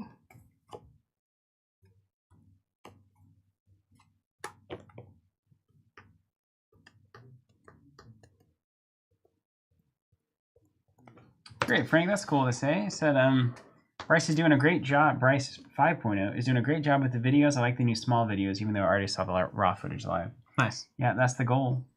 And Seth, the wait for Sorcery and Earthborn Rangers right now has got me so excited. You know what's crazy? These two games are hitting a very similar note of industry. I guess Eric's not really an industry veteran, but video games are pretty close. But these veteran game makers getting into their after the like career success moments of their life and creating savorable, deep content for probably a smaller than commercial audience. Just doing exactly what they want to do. Like if we like Sorcery and Earthborn Rangers, if that's your PvE and PvP experience, come on, man. Yep, it's good. I'm gonna play a Gothic Tower here. And then I'm going to play a Grandmaster Wizard. Just what you needed. Spellcaster, Genesis, draw 3 spells. Draw 3. Oof. Whoa, that's good now. That is good. And now you got to read. I have a question. Yeah. Yeah. What is happening here? If What's up, Seal Slime? Yeah, block off those Wednesdays, man. what happens? Theoretically, or Yeah, hypothetically, really, is more the question.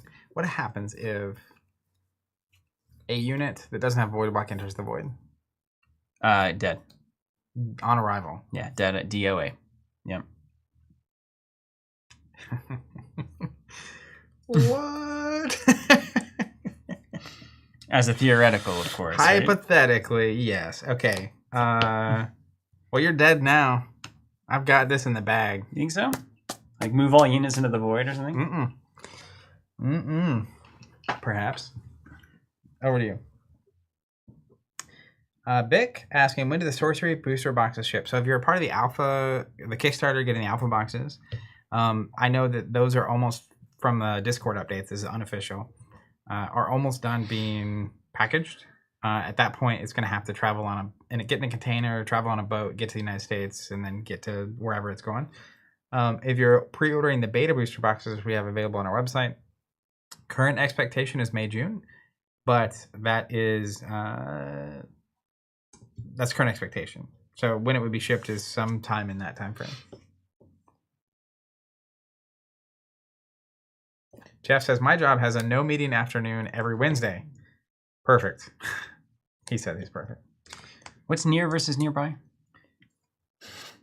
I don't know that there's a difference. What is nearby? Who's on first? What's on third? How's on Isn't near second? like the full... Nearby is the full thing? I thought adjacent was cardinal, and then nearby was The full. I think that's it. Full Monty. That's it. Alicio, are you guys going to Origins or Gen Con? Currently not planning on either, actually.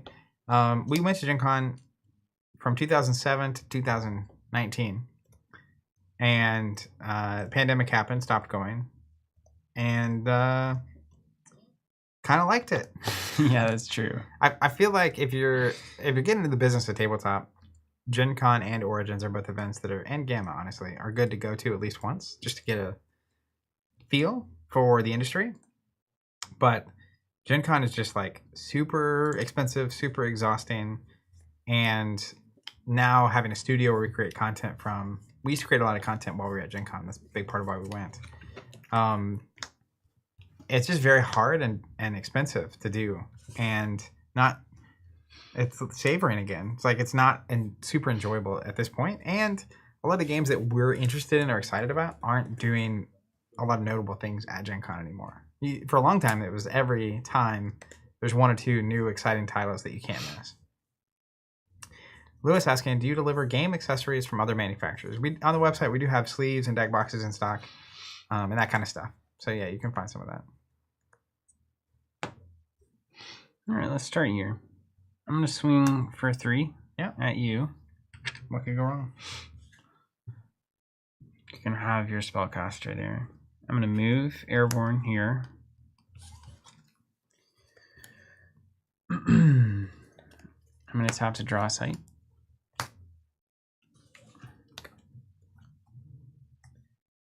Ben saying, Team Covenant, been looking to get into something I can play solo. Never considered Ashes before, but the new Red Rains expansion has gotten me excited to have deck building with a solid solo play. Honestly, I think that is such a benchmark in cooperative gameplay space, because the deck building for Ashes is some of the best deck building in card Easy. games. And then having the solo co-op mode on top of it, very, very compelling proposition.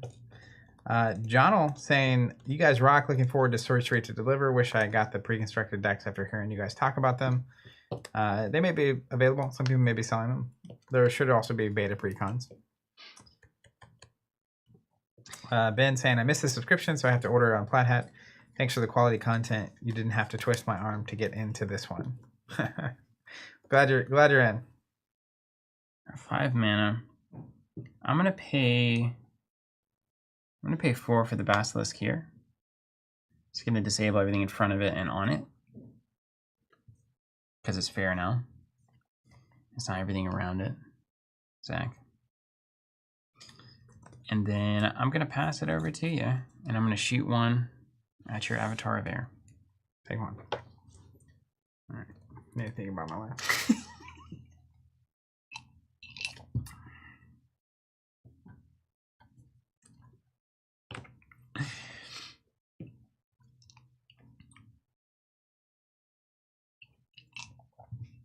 Okay. Ooh, I wish there was more of that drink. Don't leave that cherry behind. It's just delightful. Let me read this thing. It is so good.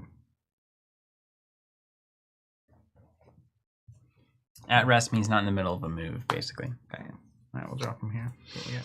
And disabled, we went around the horn a little bit about this in the rules for him. But it's said in a way that's insane. But basically, it can't do anything. Oh, wait, I can't do that. Disable means they just can't do anything. Keep that in mind. Okay. Did you draw a site and then try a new one? No, I drew it here, but then I realized I can't do that for reasons. Because you got to get more mana? Yeah. Because you're going to play a 6 cost? I have 6 out. I need a 7. What? Come again? What could possibly be a 7 cost thing you're about to do? No, nothing. Let's play. What's up, Kyle? Yeah, you're not too late. It's going to be here forever. You're good. Carlos Contreras, is Sorcery planning to sell also at LGS? Only sell channels I've seen for an hour online. Good question. We assume and believe and have heard from Eric and Eric's Curiosa at large that they are interested in getting into distribution and are working that out currently. Distribution being the way that you get to a local retail environment. Whether or not Sorcery and distributors can come to an agreement that makes sense is something we don't know. But I have to imagine it's going to be a distribution and going to be sold in local stores who are willing to buy it. That's my assumption, yes. But we haven't got the Kickstarter products yet, so we're still a long way out from when a distributor would even commit to buy anything. So it's probably at least, it might not be until towards the end of this year, whenever distributors would say, all right, send it. Yeah. So I played a location. Congratulations. And I'm going to play a Nightmare. All right, now hold on a second. 7 cost. At the end of the turn, I can push any minions here to an adjacent void. For each enemy minion here, you may push it to an adjacent location or void. So you're going to push it here. I'm going to push it here. Okay, you're ending your turn there. Yeah. Okay. That goes away. Is that right? Yeah, that's right. Yeah, just Yeah, it's asking fine. for a friend. It's fine. It's fine. It's fine. It's fine. And then I've got a 6 damage thing up in the business. Mm-hmm. Is that all? That's it. You best have something.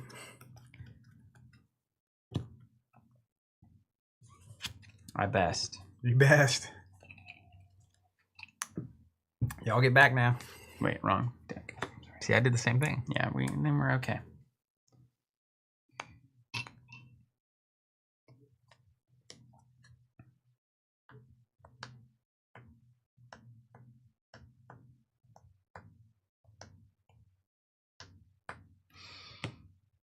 Well.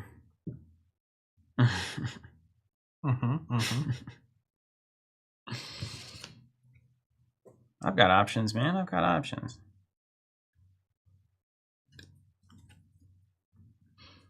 Okay, this is so funny. As in fun.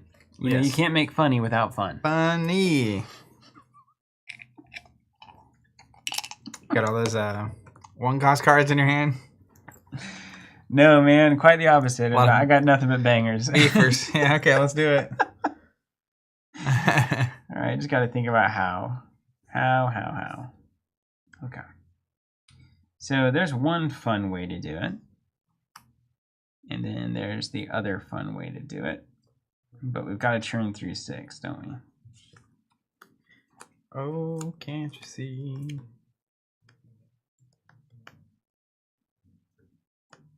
But in the grand scheme of things, how much health you got? 10? Mm-hmm.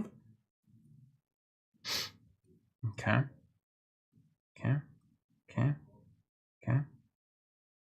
All right. Well, if I had more mana, you know, it'd be better. Yeah, 5's not quite cutting it. It'd be better. Who wants to waste time playing locations, though? I mean, it's really how much do I really want to, you know? I do. Don't you know?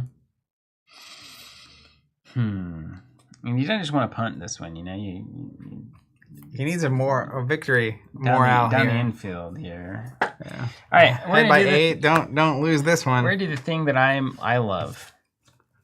I'm gonna go with the thing that did I draw? I did draw, right? Mm-hmm. I draw right. That's Oh yeah, I drew this card. That was really good. I'm gonna pay 5 for Drums of Death here. Damage dealt to minions nearby is lethal. That's nice. How much did it cost? 5. So you have no mana. No mana. All right, just punch my nightmare. Now the question is, do you punch with the harpies? Or do you go and punch with the avatar and keep the harpies alive? Take 6. If you punch with the harpies, they drop the drums, right? That's right. Who knows what happens then? And you can play and... All right, avatar fire into you. Oh, he's taking the chance. Yeah, I'm taking 6. You don't have like reactions, do you? No. Is that in the game? No. Okay. Lethal damage. I'll take 6 though. He's out of here. Harpies with the drums are gonna come over here for 3. Okay.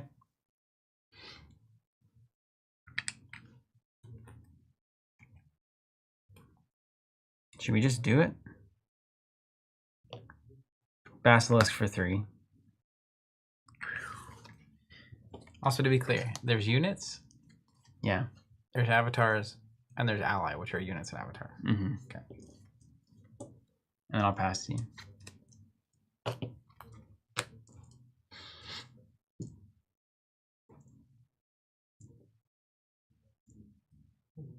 Okay.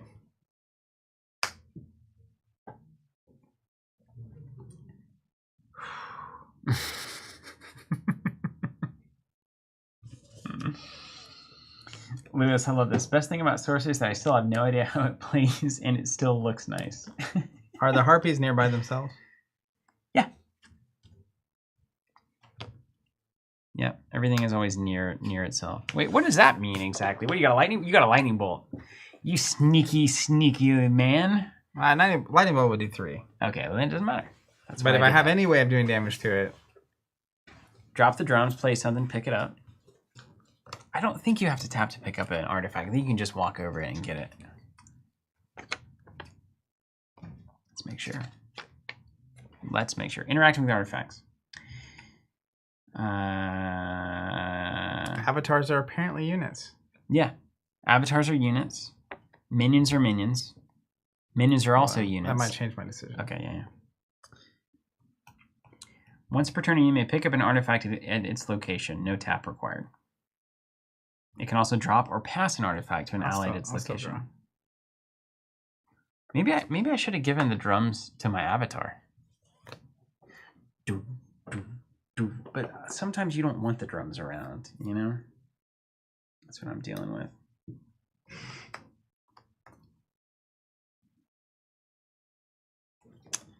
Can non-airborne things punch airborne things? Yes. But let's read from the little book. The little book. Airborne. The unit can move diagonally in a single step while moving, attacking, and defending. Airborne units can fly over units on the ground and cannot be attacked or intercepted by units on the ground. But if an airborne unit attacks a ground unit, it will counter.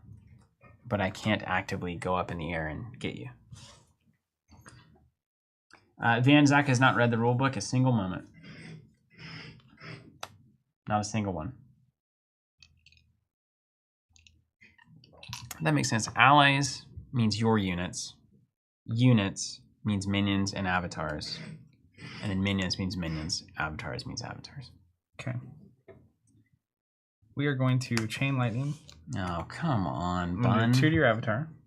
Okay, how do you target it all the way over here? Oh, I can't Anywhere on yet. the board? I can't yet. No. Hold on. Okay.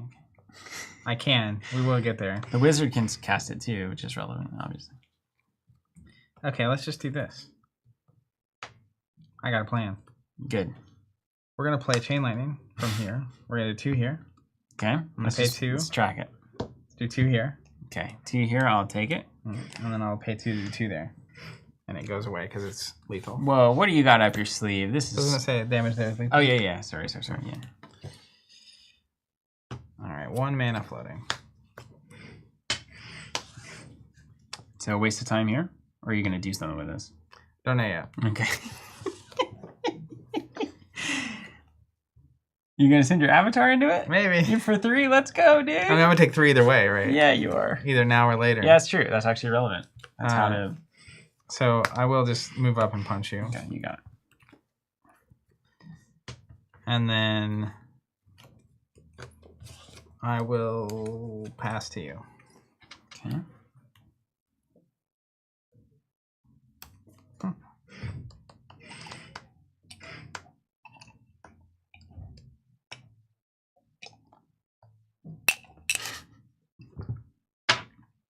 Well, here we are, man. Clean the board right up. I'm a little behind. I think.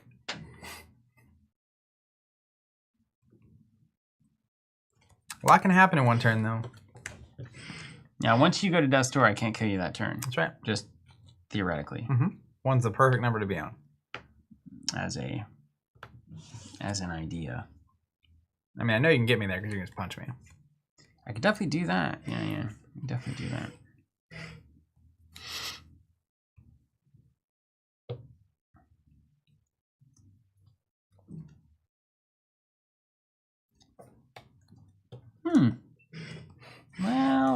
Well. This game's fun, man. That's good. I'm realizing how much I have not used my avatar's ability yet. What does it even do? You fling units? I can basically give that's cool. airborne to units on my location. That's real cool. All right, I'm just going to take an easy play here. I'm going to tap to play a site. It's going to be Vesuvius here. Each unit occupying nearby sites takes 3 damage if I sacrifice it. So, watch out. Units. That's your avatar as well. Then I've got 1, 2, 3, 4, 5, 6 mana. Can you play a location there? Oh, shoot. No, I can't. Sorry. I'm going to play one, though. Here. Okay. Yeah, because your avatar's there, but you... I've got to connect it. Yeah, I was like, wait, didn't I prevent you from doing exactly that? I was like, I intentionally did that so that I could make sure you can't play over here. You did it successfully. Then I'm going to pay a 6-cost Infernal Legion. Oh, God. At the end of the turn, deal 3 to each other adjacent unit. This is going to be here and here. And I'm going to end my turn. Death's Door, baby. Let's draw from here. Pray for rain.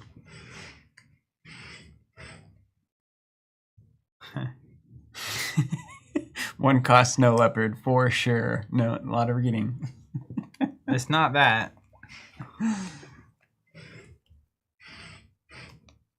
These guys are a problem. Oh. There's nowhere for me to run. How are they that good? They're so good, man. These flaming skeletons are hot. You could blink. I wish I could. What's up, Dice Hand Entertainment? Hi, guys. Hope you're doing fine. I'm interested in buying into this game. Where and how do you start? Dice Hand, this is a perfect question to ask on the stream. Couldn't ask you for better marketing, honestly. So you're in the position where this game went to Kickstarter last year ago? A little over a year ago. And it raised about $4 million on Kickstarter. Biggest trading card game ever. It was second in card games only to Exploding Kittens, which is equally as good, of course. Just kidding. So it was extremely well funded. Production began, and then we're about a year into Kickstarter. Kickstarter is about to be fulfilled, and that's called the Alpha Edition. That's available through Kickstarter. So that's going to backers probably in the next month and a half, 2 months. You never know with Kickstarter, but it's very close. Meantime, for players like yourself who want to get in on the first set of the game but missed the Kickstarter, we actually partner with Eric's Curiosa to try to figure out how to serve players in your position. And we did that by launching a pre-order of what's called Beta. This is the second printing of the first set. Has a little bit different symbology, so it doesn't have the alpha symbol on it. It also comes in an exclusive promo, Lightning Bolt, that's only available through us via the pre-order. And you can find that on our website until March 31st, where you can buy any number of boxes of the beta printing of the first set. And that's the best way to start playing. Secondarily, we think beta and or this first set in some capacity is going to be available at retail distribution. That's probably later on in the year. Not sure exactly how all of that's going to play out yet, but if you just want it now, make sure you can get it. It's MSRP on our website, teamcovenant.com. Thank you for asking. Any other questions? Let us know. Got plenty of answers to anything you might ask about. And the game is fantastic. The mat has helped. It's jettisoned the value 100%. Maybe I'm also a fire player, because I like the feeling of this. Yeah, winning. Got All right, here's what we shall do. I'm gonna play the Spire Lich here to pick up the drums. Yeah, dog. They get +2 power, ranged, and spellcaster when they're on a tower, which they are. Isn't that awesome? I love it. By the way. Yeah. Then I'm gonna play the Skirmishers of Mu. Over here, they have ranged. Also, during the turn, they can move and then shoot from any location they move to along the way. Dude, these units are amazing. They are very good. Ranged and that kind of ability? I'm just a little behind the old power curve. And then I will give you a chance to mess up. I'm going to move over here. Okay. So the problem is these guys can just move and kill me. Yeah, that's right. I can't get away from them. That's right, yeah. Let alone your fire spells and all that stuff. Yeah. So we can do an Incinerate for 4 damage nearby. Mm-hmm. We can do a Minor Explosion, 3 damage 2 steps away. We can move the Infernal Legion over here. You could literally do how much damage to me this turn? Well, so I don't have the mana to cast both of these. Mm. I've also got the Fireball in. There was a number of turns where, like early on, if you didn't move, my play is a 4 damage Fireball down the pipe. Yeah. Oh, yeah. It's like right there. I see the fireball sitting there the whole time. Yeah, it's like, whee! Yeah, it's interesting because my opening hand had this Grandmaster. Mm-hmm. Or maybe I drew him early. Yeah, and just like, I got to build to this guy. I was like, right? Yeah, and I drew a location where if I didn't draw, as long as I drew one of the 2 locations I'd already played, I could save the unique location to get the bonus resource to get to 6 a turn early. Oh, totally. But instead I drew the thing that was in my hand I hadn't played yet, so I didn't have a choice but to play it. Mm-hmm. So then he came out a turn slower than I could have potentially maybe had him come out. That honestly may have been the difference. I felt a turn behind Mm-hmm. the whole time. And that's what let you get the board clear and you had stuff and then you just wailed on me. Honestly, this draw 3 is incredible. Yeah, but it's that you certainly want to get to that as quick as possible. Because by the time I played it, I had cards, but the board was clear. Yeah. And you just kept the board clear after that. What do you think? What would you do seeing the air precon? And this is the cool thing about the game, okay? Check this out, everybody. The only cool thing. This is the only cool thing about the game. Check this out. This is the amount of cards I did not play in this game of Sorcery. So there's a sense of discovery in the game itself, and especially if there's one of uniques in here. Every game you have to adapt and play differently based on truly the old school card game idea that what you draw dictates your strategy. Yeah. Whereas, most modern game designs have tried to eliminate variance to a point where you can do the same thing every game. That's what I was talking earlier about. My initial feedback was that turn I had 3 resources I didn't spend. Let me use that to draw a card. Yeah. And I think the return volley to that is the variance can actually be a feature, not a bug. Which is you aren't going to see every card in your deck all the time. Not even close. You can't rely on a unique of this flavor coming at the right time. So then you kind of have to build a deck that accepts variance. Yeah. Like in Fab, the whole goal is to remove the variance. Like when I'm building a deck, it's like, I want this to do this 13 to 14 damage every turn, no matter what's happening. Because there's, $80,000 on the line. Well, sure. You don't want to lose to, to that. And it's, I think they're connected, but not necessarily, they're correlated, not connected directly. They're connected, which is... Philosophically, at least. The design of the game of Fab is such that it's about these incremental exchanges, very tiny over time. Skill, skill, skill, skill. And your ability to basically perform, right, and volley the whole time back and forth and decide when it's worth taking the chance on, whatever turn you're taking bets on, like poker. But this is different. It's like the variance that gets introduced creates different stories and different gameplay moments. And when you don't have big on-the-line competitive tournaments tied to it, it lets that work. Yep. Like it makes it would be, I can imagine there are scenarios in this game, even this design, if there were $10,000 on the line, it would be infuriating. Yeah. A basic example that is very common is Magic, which is sometimes you draw 0 land or you draw all land. And to fix that, they do best 2 out of 3 in tournaments. Right. But even then, it's like you see a finals game happening and it's like a non-game. Like, you don't necessarily want that. Fab is good at never really having a non-game. Right.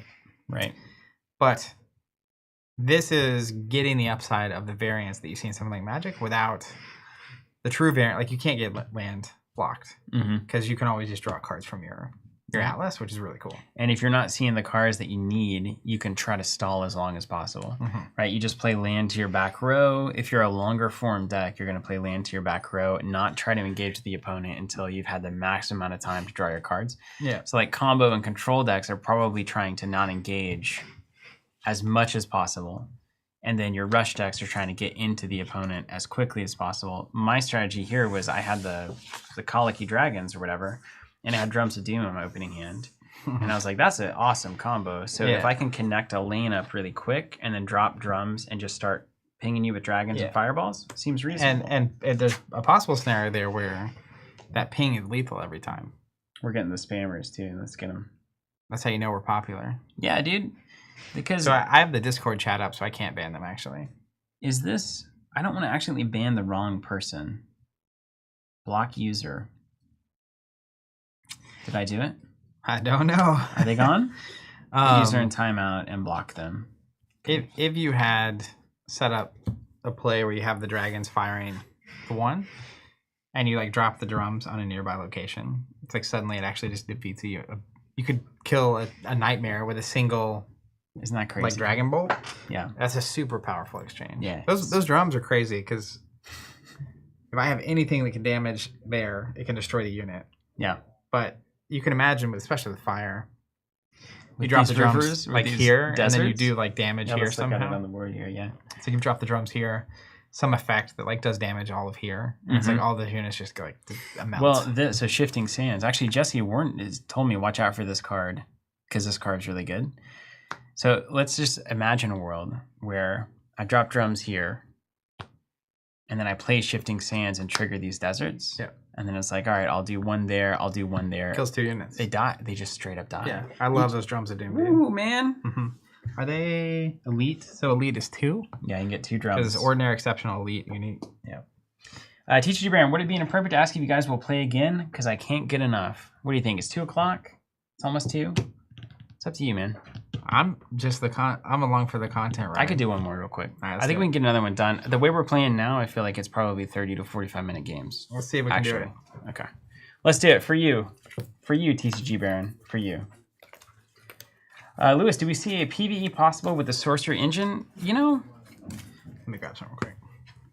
I mean, Anything's possible. yeah, PvE is always possible for sure. I could see, actually, they have a lot of room. A 5x5 board. They have a lot of room to make a, like, I remember the Dark Souls game that, the Dark Souls PvE that, what was it, DC designed for, in the UK, they did Guild Ball. What's that? What am I missing, guys? Help me out, everybody. What were they called? God tier. Who is that? Anyway, they did a Dark Souls game that had a big monster that was programmed based on card draws to move different places on the board and do various actions, which you could absolutely do in Sorcery. So like if you imagine two avatars facing off against some big weird creature and it's moving around the board and slashing at units and avatars and trying to track you down, you could see it. Like if there's a Balrog out in the middle of that, I've said Balrog 3 times this stream. Yeah, Steam Forge, thank you. If there's a Balrog out here and it was like, you know, you were drawing random cards and it was moving and then attacking everything nearby, you could easily see that happening. But what's cool too is just like the PvP experience is kind of in the perfect pocket of this kind of big epic narrative experience that's happening on the table. So that's usually what the PvE mode is good for. The PvP is usually like a very visceral, thing. And then the PvE is like, we get to soak in the story and the narrative more. But the game is already so narratively driven in the PvP side that, barring the obvious problem, which is I need more people to play with, it's solving a lot of the problems that I would expect a PvE version to address. But to that end, I mean, could you design a big monster that starts at this side of the board and your two avatars start here and then you're facing off against it and trying to, I mean, absolutely. You could see that happen. Absolutely. Okay, well, why don't we flip up and do, I feel like I want to play water again, and I feel like I can do it a lot better than I did last time. So I'm going to play water, and we'll see if Zach wants to play fire or earth again. That'll be fun. And I'm going to take these guys out of their sleeves. Guys, this is so fun. I can't wait for people to get cards in hand. It is... Honestly, this hit us. It hit Zach and I at the perfect time. Having played card games for so long, again, like since we were like kids together, 13 years old together. And, getting to this, we're in our mid-30s now, and we've been through all the tournament experience and all the different iterations of card games and mana curves and creatures and blocking and defending and attacking and positional and non-positional and mana-based and non-mana-based. This has come at the perfect time to just be like a classically nice card game that is all about the what's on usually on top of the mechanics, but what is like baked in to the mechanics. This feeling of being in this wild world where anything's possible and things are coming out of your hand in unexpected ways, and you never know what your opponent's going to do. And you have to figure out how you're going to move around the board and make your decisions ahead of time and set up favorable exchanges and just really love the vibe of what's happening on the board. It's just been just great timing. I was saying it's really good timing for this game. It's like at the perfect time in our lives for this. It really is. To be sick. I want to play water again because I feel like I did not do water justice when I played it last time. All right. And I feel like I know more about the game than I ever have. I'm going to give this fireball back to you, and you can play any faction you want, Zach. All right. I'll just put air on the board again. Seth asking, what are we streaming next week? I think we're doing more Sorcery. Honestly, I think we're probably going to play Sorcery until that beta pre-order is over, or we got Outsiders coming up for Flesh and Blood, and I am going to have to see the cards in that set because I have been staying spoiler-free. It is a Steven set. Yeah. I'm just going to try air again. Okay, cool. I think we played Water, Fire, or we played Water, Earth the first week. Yeah. So I'll give Water a different look. Yeah. And if you're watching this live too, we're at the point now where the content system is starting to spin. So these gameplay videos, what you're seeing on the stream now, we're going to cut that game down into its own video. And then we'll have probably some pretty nice effects, and it'll be cut down a little bit, some of the pauses taken out.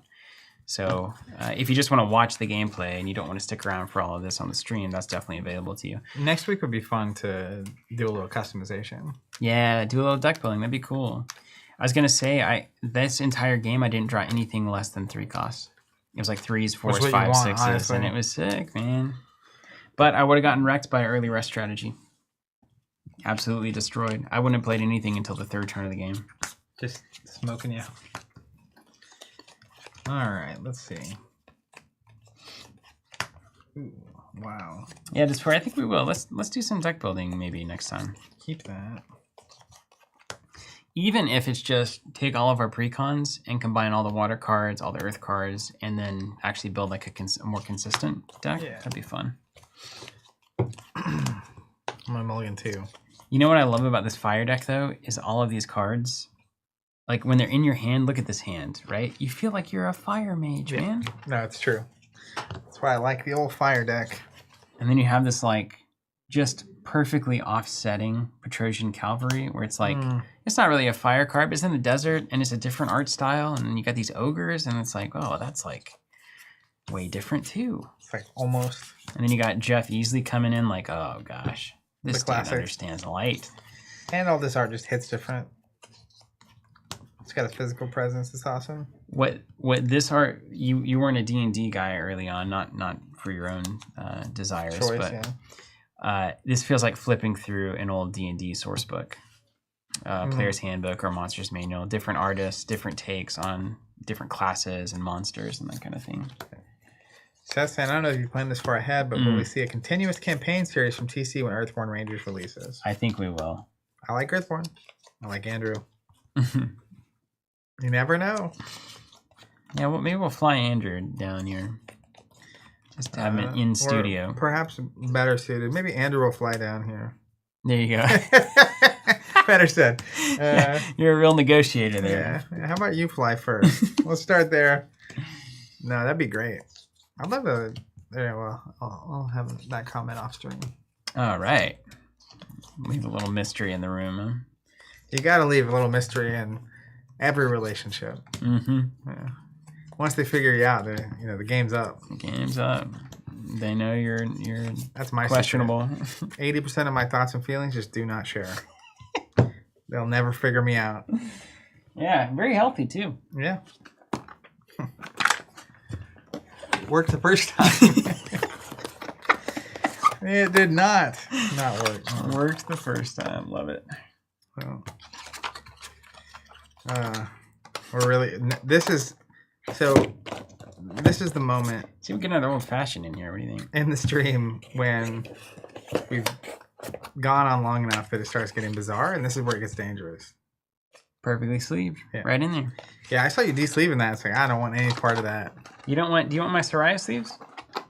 Do I want them? No, not particularly, but they're delightful. I just don't like. I left my stuff sleeved. It's too much work. I need to mention something.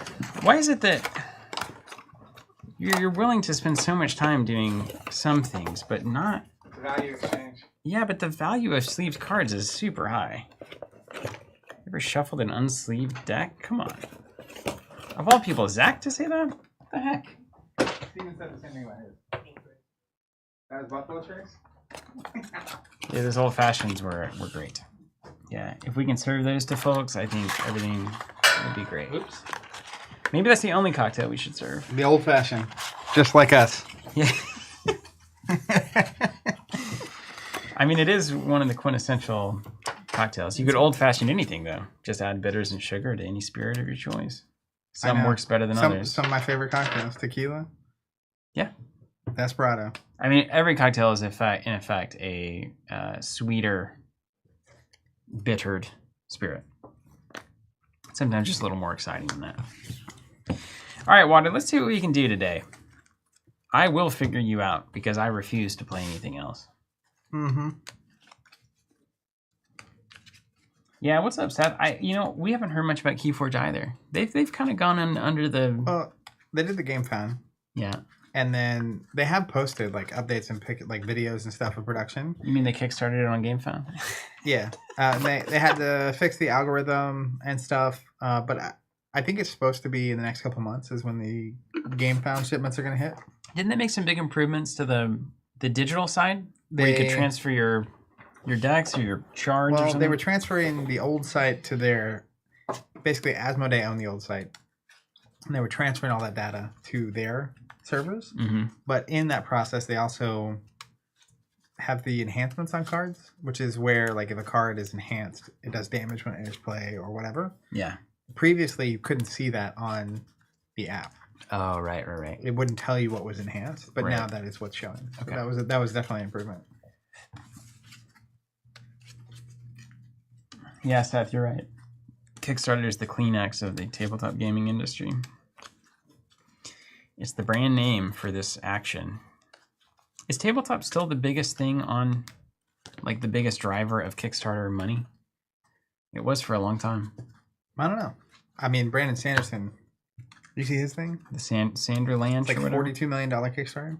Biggest Kickstarter of all time. Okay, cool. He secretly wrote like 5 books, and then he was like, all right, I'm going to do a Kickstarter and release these. It's really as if the exact opposite person of George Martin showed up Manifest. and then just manifested. Brandon Sanderson. Yeah. Maybe, it makes me think like, is this the alter ego of Martin? Because, they have a lot of similarities. Fantasy, they kind of, they have a kind of a similar look, but. One's much older than the other, but that could be a costume. Yeah, and one of them's writing books. Yeah, actually working. Weird. Okay, we're shuffled up. Do you want to go first or second? Do you want to roll for it? Odds on. It's you. All right. This for you says, yes, it is by a long shot. The biggest. Tabletop gaming is the biggest thing on Kickstarter. Crazy. Weird. But doesn't that ultimately speak to the system that existed before Kickstarter being that bad for publishers? Yeah. It does. It does. That was not even theoretical. It does do that. It truly do. Imagine all the games that wouldn't be made right now. All right. Some ways that's good, actually. You know what I'm saying? Some of them need to stay unmade. You're about to get Jim out. I don't even know if that's true, actually. All right. Really? Already? Yep. I needed to give you a little You gave hope. me a little victory. Yeah, of course. Victory bubble. And Hold on. I gotta. All right. Oh boy, do I want to keep this card, but I'm not going to. 2 under.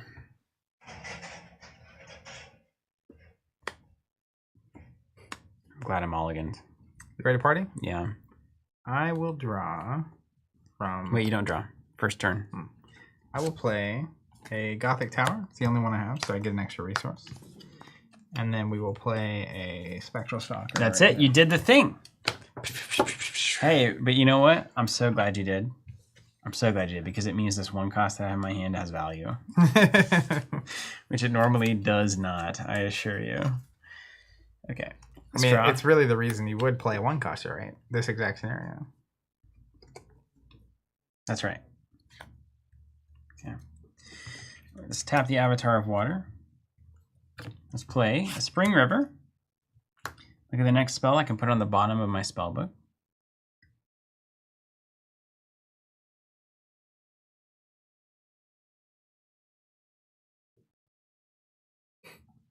It's going under. Got 1 mana. I'll pay 1 for a Swamp Buffalo. 1, 2. Hey, now. I'm an all-star. He does have a purpose. That's right. This is probably literally the... It's like, oh, playtesters do exist. It's so funny. Let's tap. We're going to... dude, the art on this card is killer. Updraft Ridge. Smells like Updraft. What's up, draft? This eagle. Got him. Airborne minions top Updraft Ridge have +1 movement.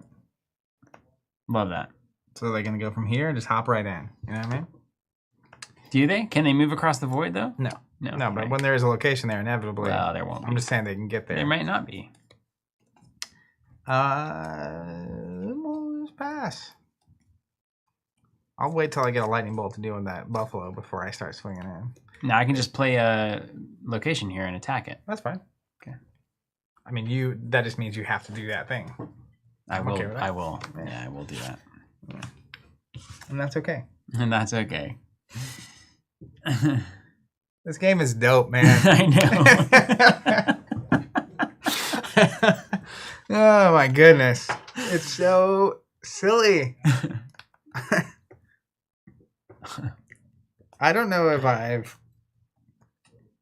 it's hard to explain. Fab, at this point, there are moments where I'm going to draw from the site.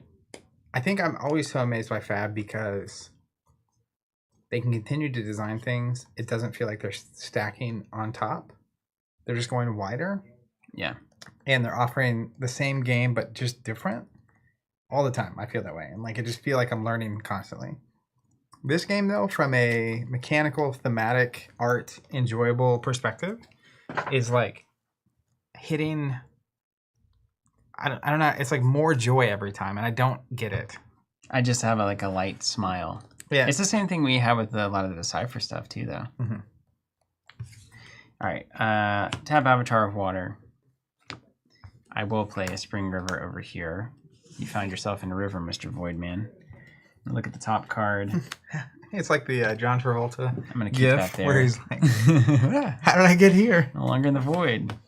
I am going to swing into your Stalker for a trade, unless you have... Nope. Fair trade. Reasons to not. It is a totally fair you got trade. me. It's one cost for two costs, as if that mattered in this game. The secret upside of that, though, is I got you to play locations that way. Mm-hmm. You can come down the pipe if you want. Yeah, which I want to, so that you can't have a big body of water. Yeah, that is reasonable. Flood it, but that was definitely my thinking. Good thinking. I'll pass the turn. No two costs to play. Let's draw from the old Atlas. Let's exhaust here. Check this out. This is what got me so excited. I love this idea that I played the Gothic Tower and then the ridge into the mountain pass. Oh no! So like my airborne units can hop through it. Oh, that's so good. And ignore it, but you also have to funnel down. Absolutely perfect. So then what I want is something ranged here that I can just snipe you. To run it over, yeah. Yeah. So I'll play a Midnight Rose. There. Over to you. Look at that mountain pass. It looks so good. It does look Just look at that thing. It does look great. I guess it's probably bigger on the screen. If you're watching live, though, it's not. How about that? First action, I'll draw the card that I saw.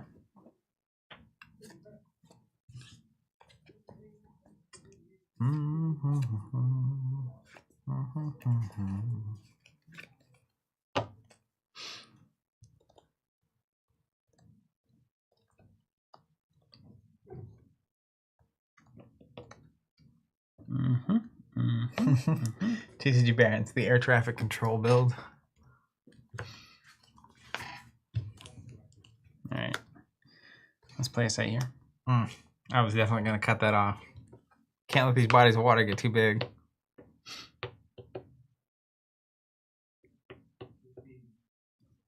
I think I'm playing Azalea. Speaking of which, how about the... Oh, wait. For some reason, Bryce somehow got Steven to agree not to look at any spoilers from Outsiders until it comes out. And it's got Azalea, who's a hero he's been struggling to figure out how to play for literally years. In the set, featured, specializations, got equipment specializations that she can only play. It's like crazy what's going on over there. And he's just not in the spoiler alley chat on the Discord. It's amazing. I'll leave that there. It's crazy. Okay. Now, do I want to play anything else? Why, though? Jess says, if you ever fill the whole board with sites, is it likely to happen? I don't think we have. We've gotten close. We've gotten really close in one of the water games. I'm going to pass. A lot of decks hover around 4 to 7, and there's 20 spots. So even if we both got to 7, there's still 6 open. It would take quite a bit to get there. All right. Let's go here. Let's draw from here. Hmm.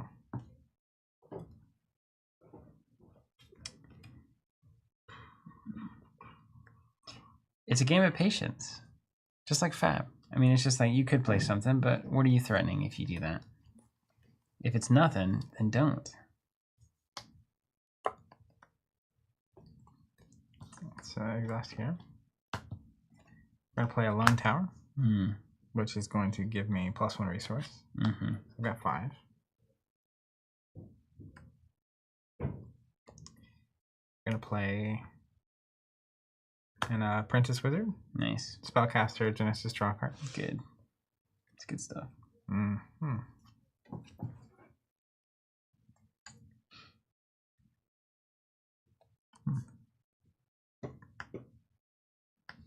How many sides you got in hand?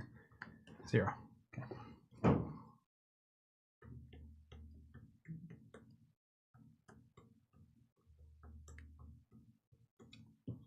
Whoops. Didn't see it.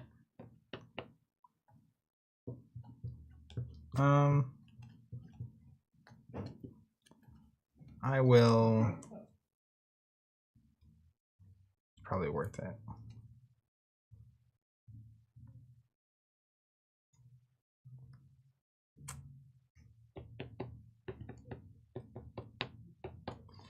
Let's play Blink. Okay. I'm going to teleport the Roge here. Okay. And I draw a card. I had 2 resources, and it has a draw effect, so I mostly just wanted to filter. You gonna attack my side? It's a really powerful card, though. It's so good. Yeah. I'm not going to attack. You're not gonna attack it. You can't touch me. That's true. Just hanging out. All right. Stand up. Let's draw. Of course, I know what it is. I'm no fool. Fly, you fools.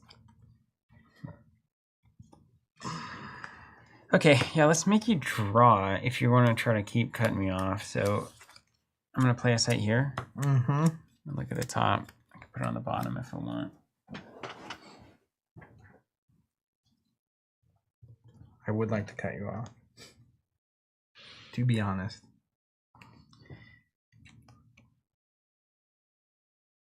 You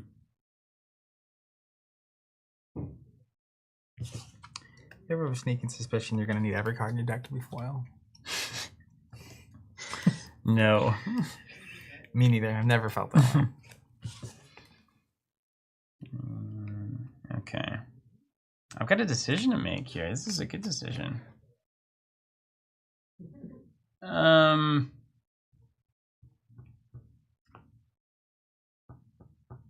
This seems like a good card.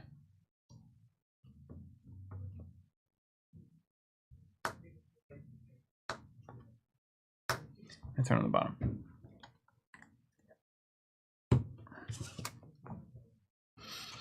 Okie dokie. And then we've got some questions.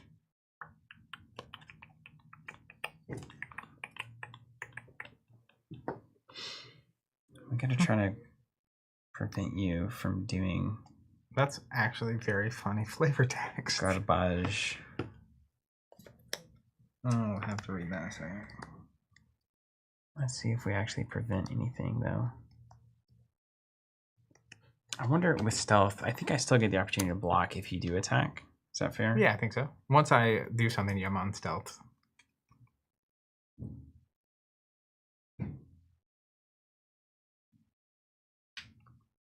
So check this out, though. I don't think so. It says enemy units cannot intercept or defend against this unit. Stealth is lost forever after the unit does anything other than move or pick up, or if it deals damage. So, for instance, like if I submerge something under here, I couldn't pop up and defend your attack on the site. Gotcha. Which is relevante. What language is that? Who could know, man? Seems Who could know? Spanish-ish? Yeah, ish. Ish-ish. I do feel like my in-laws are Puerto Rican, and a lot of them are like they'll get around each other and they start leaning more and more Spanish. Mm-hmm. The grandma only speaks Spanish, so then like it just slowly takes over. And sometimes I do question if they're actually saying real words. All right, I'm gonna throw a Deep Sea Mermaids under here for 3. Mm-hmm. It's a one attack, but I do draw my bottommost spell whenever I play it. Didn't you put that there? I did. I feel like I'm doing water stuff. So like every one of these, I was able to look and filter, and then I drew, and then I would draw another site, and then I would look and draw. So like it's feeling good. Classic water stuff. Yeah, I think I'm supposed to play a longer game, We'll see how which long. I'm poor at. Then you just, it's like, we'll get another game in 30, 45 minutes. He's over here like, I'm going to make this last forever. This is gonna have a long time. Started my turn, let's draw from the old Atlas thing.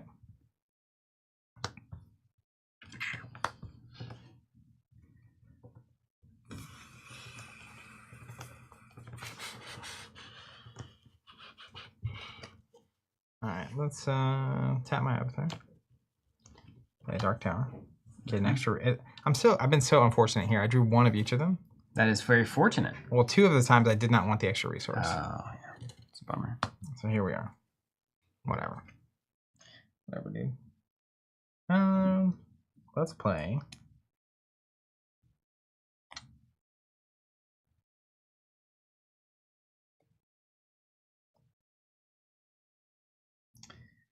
A roaming monster here. But it can be summoned to any site. You're gonna waste it there. Well, it's a side that it's the only one that can be on it. That's right.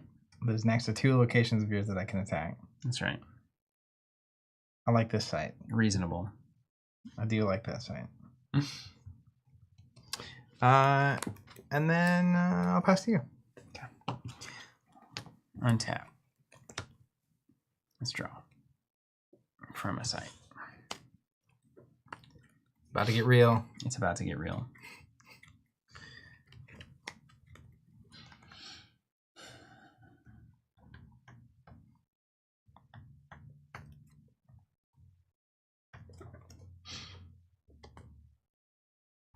Okay. All right, buddy. All right, buddy. I'm not your buddy, pal. All right, let's tap the Avatar of Water here. Play a Spring River. Put that under. I love that ability. Let it be known. 5 to play with. 5, 5, 5.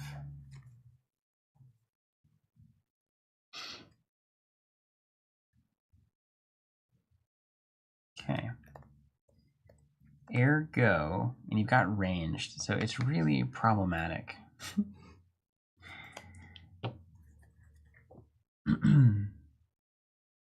Yeah, okay.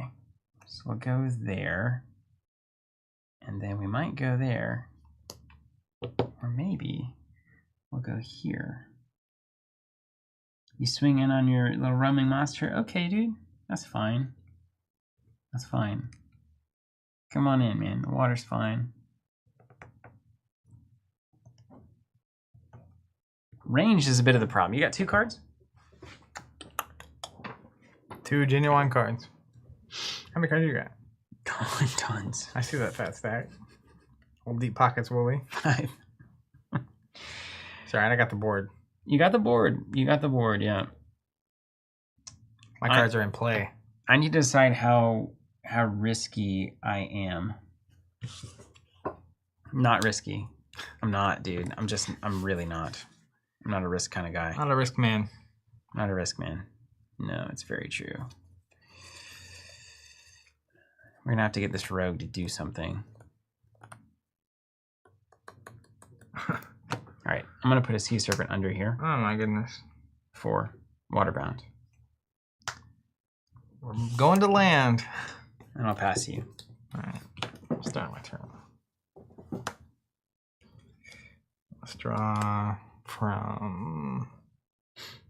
You want to keep the arms race going?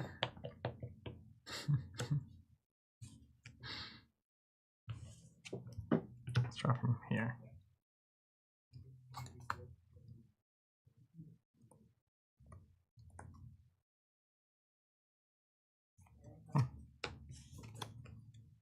Okay.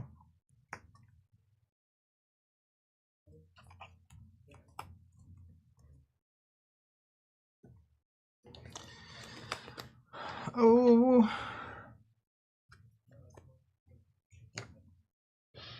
Hey, Jesse, I've got a question for you today. I know I see winning agenda here in the chat. So, on those tide naiads, Jesse will know the answer to this. It says, submerge, this site is flooded, it is a water site. If such a unit were under here, and then could it submerge move here, given that its text immediately makes this a water site? Or does it need to move over it on land, then it gets the water site, and then it can submerge in it? That's my question. Zach, don't pay attention. I ignored it completely. Yeah. Mission accomplished. Roaming Monster is going to go ahead and attempt to punch your avatar here. Yeah, I'm taking it. Yeah. Then in this corner, I'm going to summon Cornerstone? Oh. the Headless Haunt. Ooh, what does that do? Void Walk. At the start of my turn, Headless Haunt teleports to the top of a random site or void. So I'll roll a d20, and these are marked, which is really nice. Oh, that's so awesome. You want to throw me that red d20? Yeah, totally. Let's start next turn. Totally. So that could be great or awful. Don't you love it? I'm going to move here. Bringing the Abby up, huh? Mm-hmm. And we're good. Over to you. All right. We're going to draw site.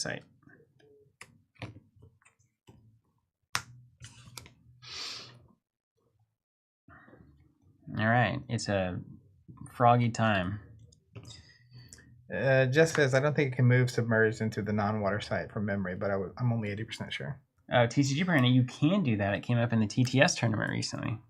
Classic rules. Avatar of Water is going to play a site, a tadpole pool, summon 3 submerged frog tokens.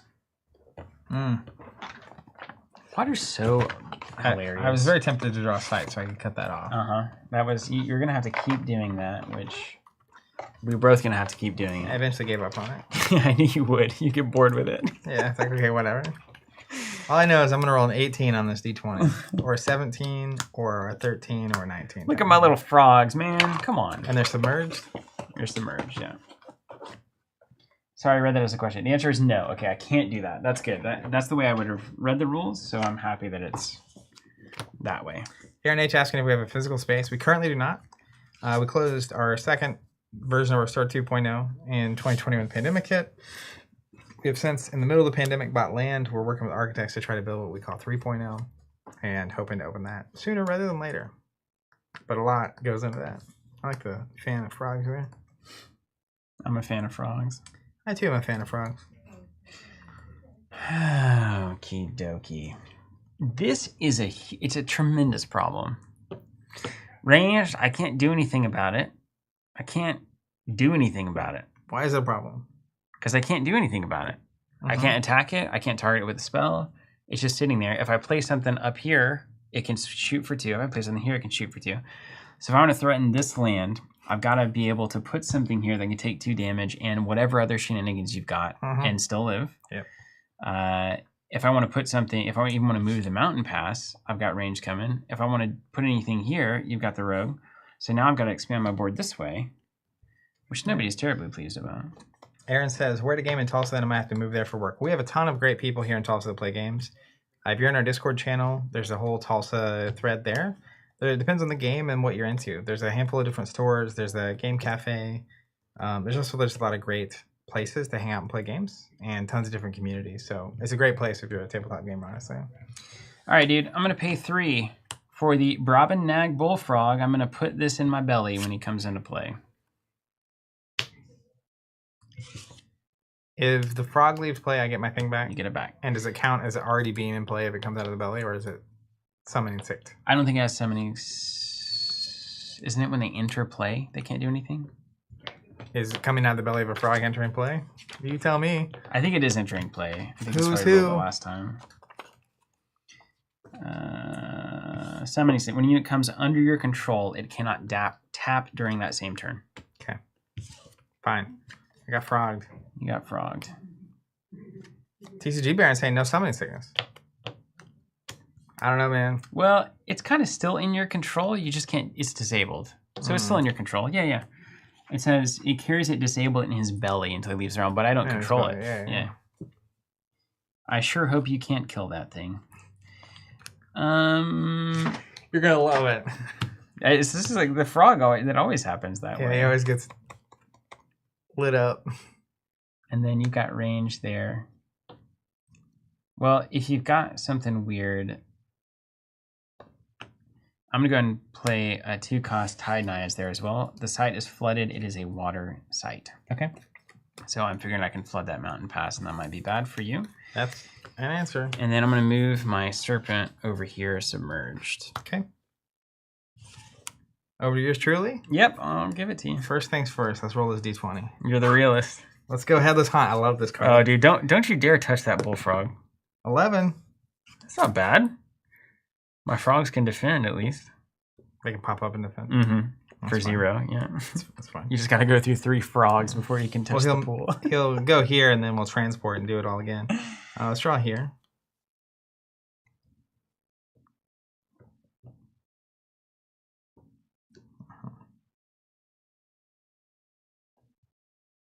Okay, cool. Well, we're going to play a lightning bolt here. At least I get myself a random shot. Well, you have 3 units here Yeah. because your avatar's there. Yeah. So you might not pop the frog after all. I'm going to go 1, 2 for avatar, 3, 4 for frog. Why don't you go 5, 6 for frog, because that's what you want. Okay, 5, 6 for frog, 3, 4 for naiad, 1, 2 for avatar. Okay. Naiads. Yep. They got roasted. I was picturing hitting the frog with a lightning bolt. Just unleashing a roaming monster. It'd be terrifying. Can you imagine? Oh, wait. I can't do that. Target location. I have to target from here. Oh, I can target anywhere. Yeah. Any location. It doesn't say nearby or anything like that. Oh. All right, my Headless Haunt is going to attempt to go here. Come up and defend with a frog. Yeah. And then we're going to play... Question. Yeah. If I had something here that was getting +2 power because it was at a tower. like a tower lich? Attacked here. Yeah. Would it have the +2 power or would it lose it in the movement? You know what I mean? I assume it wouldn't. I think it would lose it. Yeah. +2 is just for the range. There, yeah. You're just like casting weird void balls off the top of the tower. We're going to play a Peregrine Apparition. You know, the peregrine falcon is one of the fastest birds on... Well, he's got +3 movement, so that checks out. And if he starts void here... walk, you can put it wherever you want. Yeah, but he's protected. He can go anywhere he wants as well. So he's got +1 here. So he's +4 movement. He can move 5 void walk airborne. He's only 1 strength, though. So, you know. Take that for what you want. And then I'm going to tap here to draw a sight.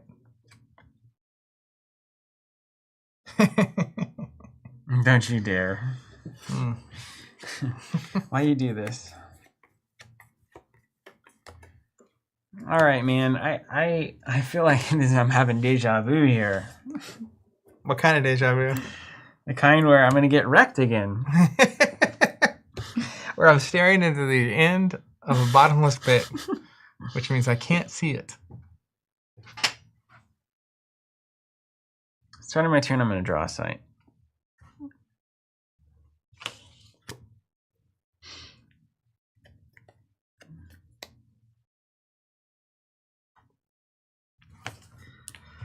I love that Headless Haunt just rolling around. Dude, at this point, I just got to protect this freaking frog. That frog is a lot of value. He's too much value. What other game would you say this frog has too much value? The old value frog. Oh, this Headless Haunt could just be anywhere. It's just miserable. And if you've got a lightning bolt, that's bad, but I really do want to threaten some things. And I'm waterbound. Okay. Got it. 1, 2, 3, 4, 5, 6.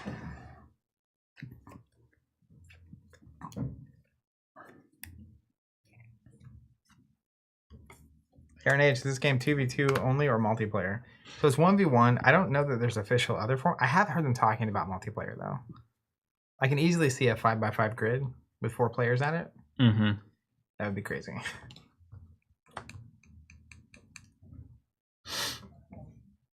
We got ourselves a little bit of a feisty sitch here. All right, I'm gonna land up this frog. Yep. Just get him ready for blocking. I'm gonna tap here. We mentioned back to Steven playing water relentlessly. It's amazing how strong the magnetic pull is between Steven and the deck with the lowest win rate. Are you kidding? Is it really? I'm playing the Island Leviathan. It's not 8 yet, but it will be if I play one more site. So watch out for that. And then I'm going to play Mother Nature here. Ooh, we best get to getting. And then I'm going to pass it over to you. All right. Start my turn. Let's roll for the old Headless Hunt. 8. Okay. Acceptable. What's crazy is that I can move it to a nearby site. Mm-hmm. Which is going to be good for me. Mm-hmm. Let's draw from here.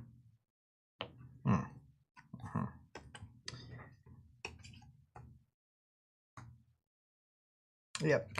Let's just get the party going. We're going to move the Headless Hunt here. That air avatar ability is good. First use, and it's going to be goated. We're going to attempt to move here and attack Mother Nature. I've got a question about that. I'm almost certain I can intercept you and force you to attack the frog. Before you commit to that, let's take a look. I think this is actually the first time intercept has ever mattered. There's a whole thing here. When one of your units attempts to pass through a location. I'm not passing through, though. You're not really passing through, are you? Not bad. I visited. I stayed for a whole night. It's not really a pass-through scenario. I have the receipt from the hotel to prove it, too.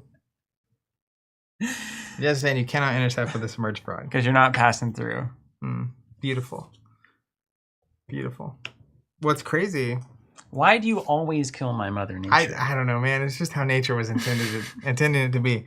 Because basically, what do I have to roll to make that happen? I can roll an 18, 16, 17, 18, 12, 8.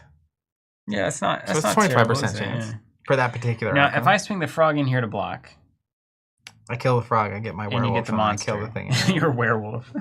He looks like a werewolf. Also, this was the flavor text I was saying that's so funny earlier.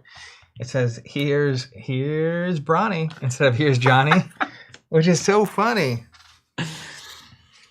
All right. Fair enough. Good move. You got it. Dodge roll would have been so good there. That's like actually such a big moment. Yeah, I know. I can't seem to keep that thing on the freaking board. It's just the alarms start going off. There's actually nowhere I could have put it where it would have been safe in that exact situation. Yeah. Let's just go ahead and eliminate the... I'm going to go here and try to attack that frog. Well, I guess I'll block with a submerged frog. Okay. It's acceptable.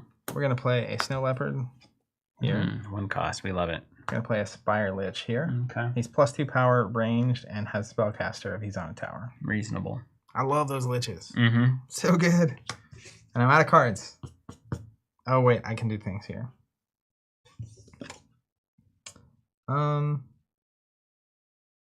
Here's the question. When this transforms into a monster, does it enter my control for the first time? Or do I control it already at the start of the turn and it just becomes something new? I think you already control it. You think I can immediately attack with it? I think so. Better watch your buns. Agreed. Let's exhaust here. I'm going to play a bottomless pit here. When a non-airborne minion enters the site, kill it. Don't you dare do that. If you do that to my Leviathan somehow, I'm going to freak out. I'm going to leave. Well, just read my air avatar ability. Once on your turn, if you occupy an air site, you may fly atop it, a unit atop it to a nearby site. Okay. So if you have a unit that lands here, yeah, I can toss them into the bottomless pit. It reminds me of the end of episode 9, The Rise of Skywalker, when after 3 movies, the movie is called The Rise of Skywalker, right? The last living Skywalker, Ben Solo, of course, walks in for the final conflict against the Emperor. The big moment, the conclusion. He looks a lot like Anakin. I mean, all the ties are here. Crazy. And he walks in, and he's standing there next to Rey, and they both have their lightsabers. It's like, oh my goodness, this is it. We came for the big fight. Mm-hmm. It's going to be nuts. 2 lightsabers against an old guy with lightning. Who could even imagine it?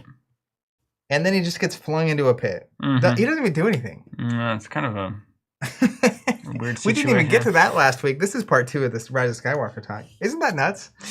It is kind of crazy, isn't it? He converts to them, he throws away the lightsaber and he has the moment with Han. His only dialogue between then and the end of the movie is when he runs and jumps and grabs a chain and goes, ooh. That's his only dialogue. Drives me crazy. All right. Well, my turn. Yeah. All right. Gotta get off of that one. We're gonna frog up. Avatar up. I'm coming for that bullfrog. I know, dude. Yeah, it's like crazy. It's so stressful. Because the moment that frog pops, it's bad. Like I can't even submerge. You used to be able to submerge. I can't even submerge him. Yeah, That would have been sick. You grab him and then you just No hiding. No hiding here. get under there. You got no cards in hand though, so I feel like I got the board here. I'm drawing a sight. All right, where do I want to be here? Anywhere but where you're at. I think I just need to transform this Leviathan and get it over with. All right, look at the next spell.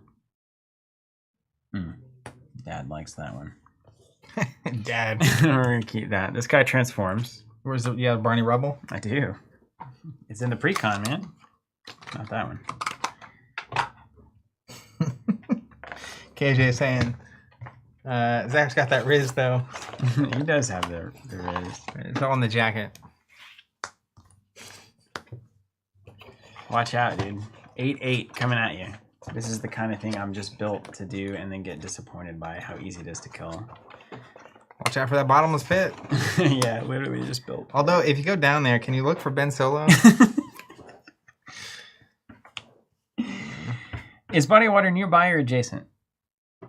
Say what? Is body of water nearby or adjacent? You don't know.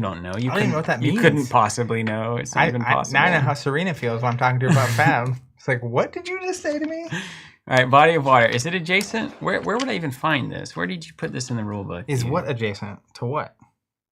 Like, are these in the same body of water? Or if I put this here, is that now they're the not same? in the same. They have to be adjacent. Okay, I'm going to put this here then. Okay, yeah, it's got to be Because connected. the rubble would disconnect it, and that's a waste of time. Yeah. Okay.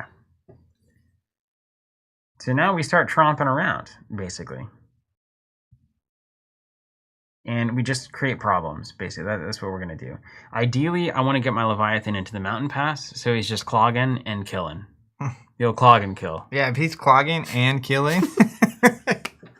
Because you believe? If he's here, I can't go there. Yeah, that's and the it's idea. on my site, so you just keep pounding. So I got to get a body there real quick. Yeah, but I could. Yeah, it's true. I have to get there That's immediately. true. Yeah. Because if you do that, now the real strategy though, I can't get through there at all. you put the frog there. Then you get to the mountain. Then on your turn, you can move the frog out and move your thing in. That's so true. That's the big brain. But if I play. put the frog there, you just ranged kill it, and then you move a thing in. Well, That's the problem with that particular move. you know, Master strategist Zach Bunn. I said it was a big brain play for someone, and I was here playing the puppet master. You know, you do it, and then I just nuke you. Leviathan's gonna try to kill your. Wait, are you airborne? Yeah. Oh no, I can't get. But look at how giant I am. Wait, you can't punch an airborne unit? I don't think so. Makes sense. You're like Yeah. swinging for the clouds. I would think he could punch an airborne thing. He's though. giant. Look at him. He's got reach or something, right? Monster or something like that.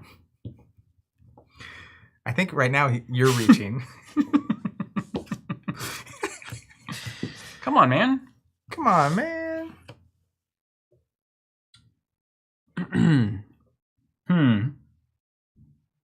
You know, these I would love for these sea serpents to be any kind of useful. When agenda says you cannot punch the thing. I mean, what value is 4 that just sits under? I think I'm supposed to keep you from attacking me, but like, It hasn't been that kind it's of game. not that good at that or at all. One game you had them and they were really annoying for me. Good. Let's remember that game. Yeah.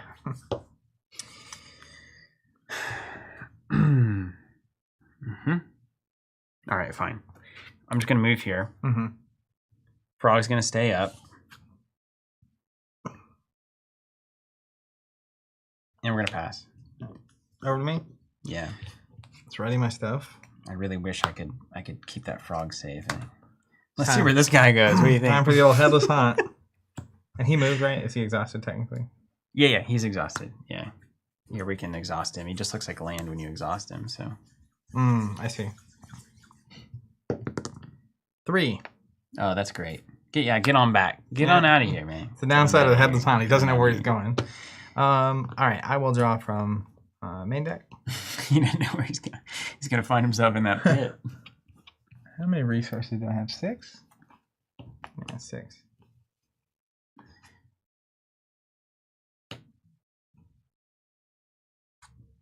I don't think I'm going to play any more water, though. I'm drawing dads now, moving forward. Yeah, you just got to get cards. Well, sir, I sure would like to kill that bullfrog. Yeah, but that means you can't. That's good. Let's play a game. I'm going to play a Apprentice Wizard here. He draws a card on play. Mm-hmm. You still got how many left? How many mana you got? 3. Left? 3 left. You played 6 things? Mm-hmm. 1, 2, 3, 4, 5, 6. He's proven it.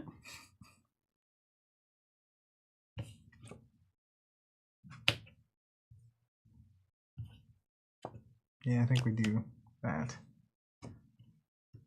I guess you can come up. He can't block over here, right? Right, no. But I can pop the mermaid up. Yeah, that's fine. I'll attack here. Yeah, I'll pop the mermaid up for that. We'll trade. For sure. Fine. Ooh, we were mermaids. They were down there the whole. Ooh. You attacked me and ooh.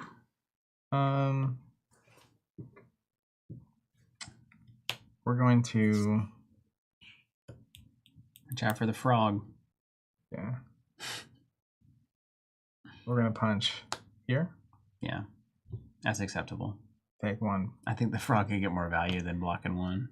Then we're gonna play a Dead of Night Demon stealth to attack. I don't remember. I was at 16. I just went to 15. Okay. Stealth again, huh? Yep. The old John Cena deck.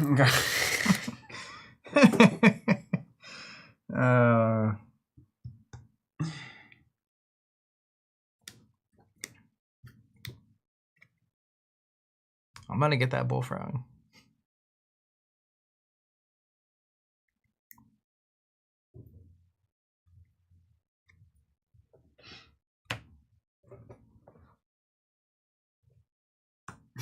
It's a game of frogs, isn't it? It's been a froggy game.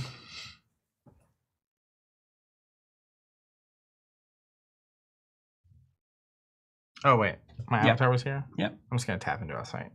Okay. No reason not to. Yeah.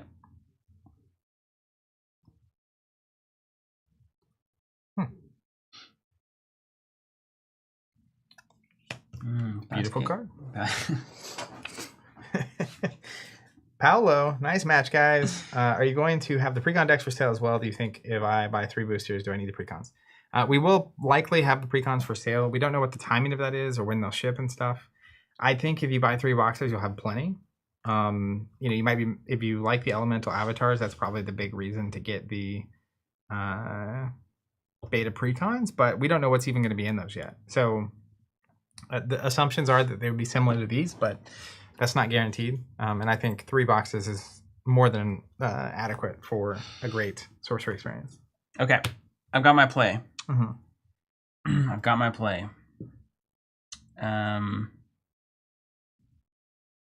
Yeah. This becomes a game of... You're airborne here. But you probably don't... you probably don't have Drums of Doom. No, you don't. This thing can move everywhere. It's insane.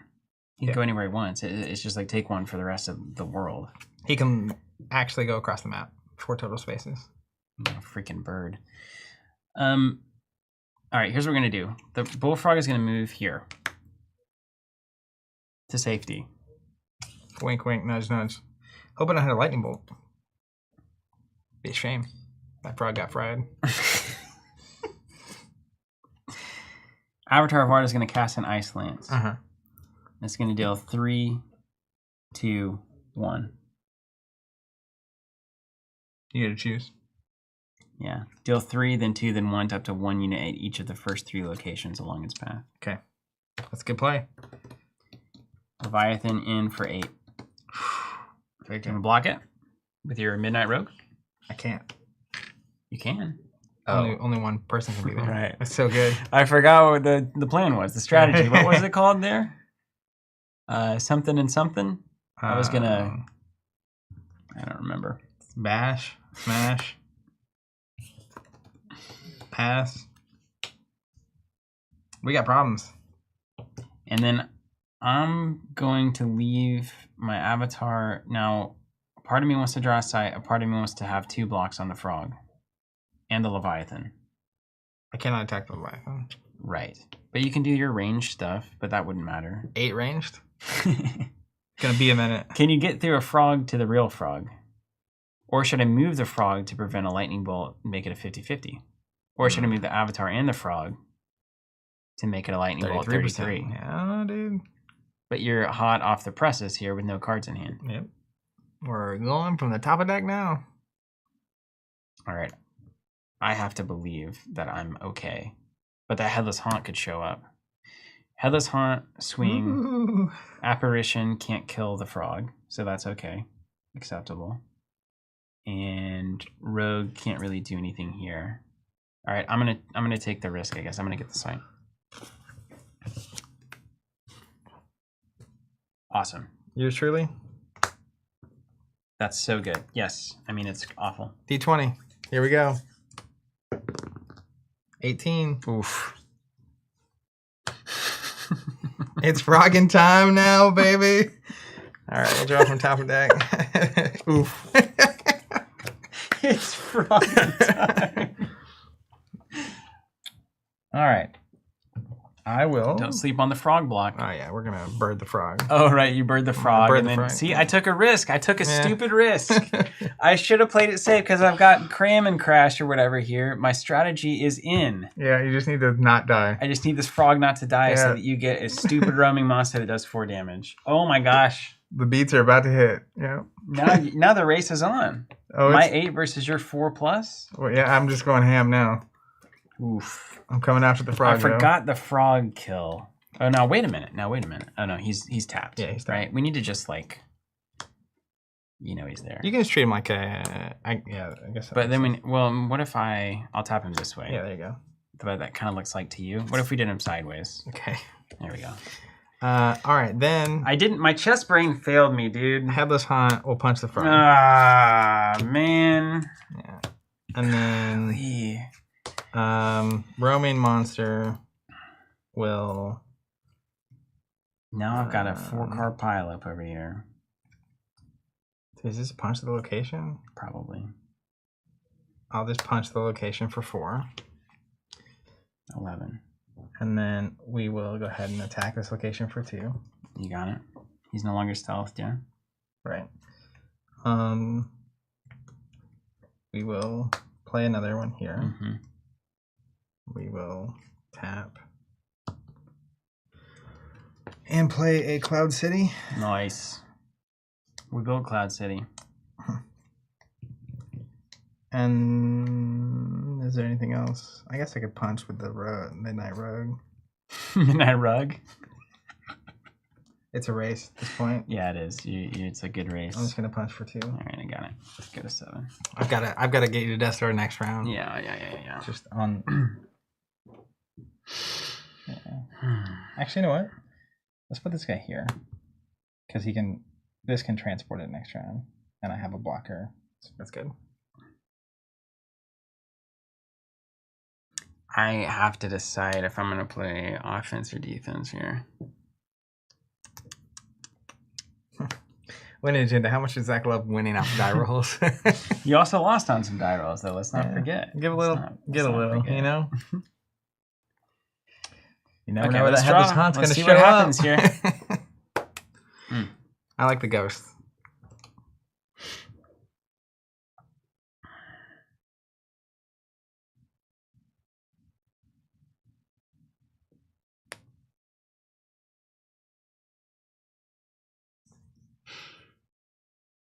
You're at 12. Mm-hmm.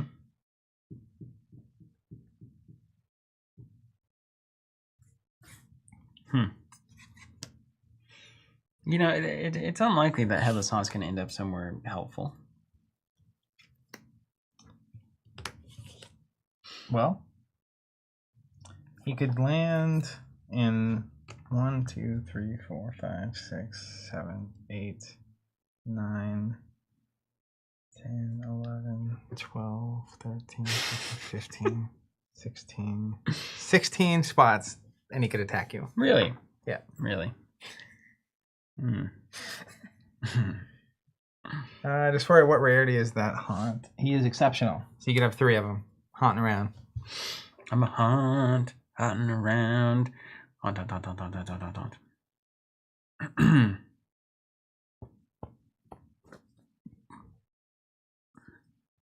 I have to think about how this is going to play out. That's a good thing to be doing.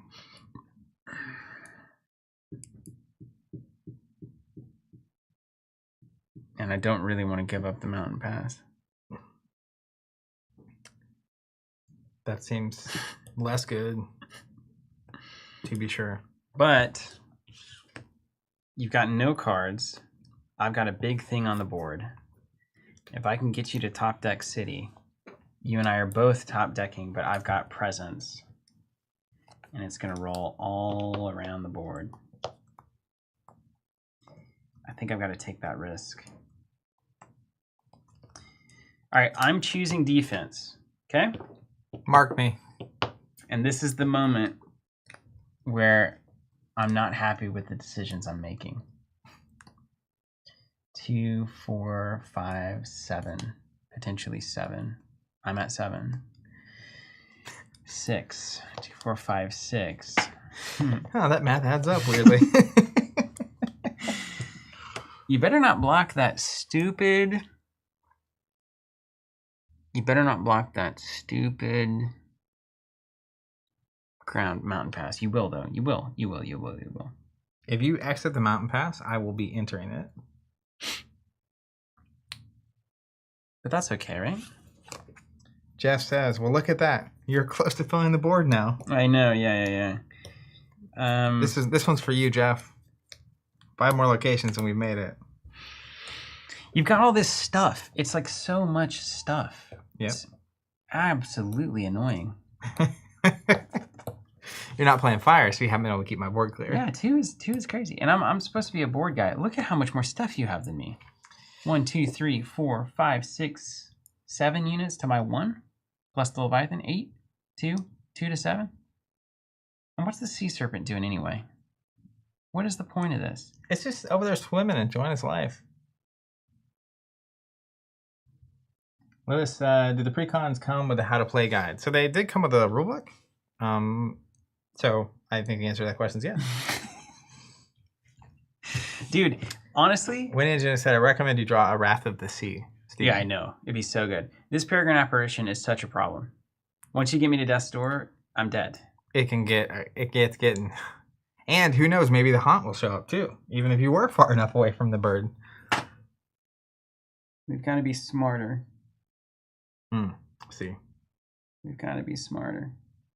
These guys have lost stealth, right? So that guy still has it. Yep. He's so creepy.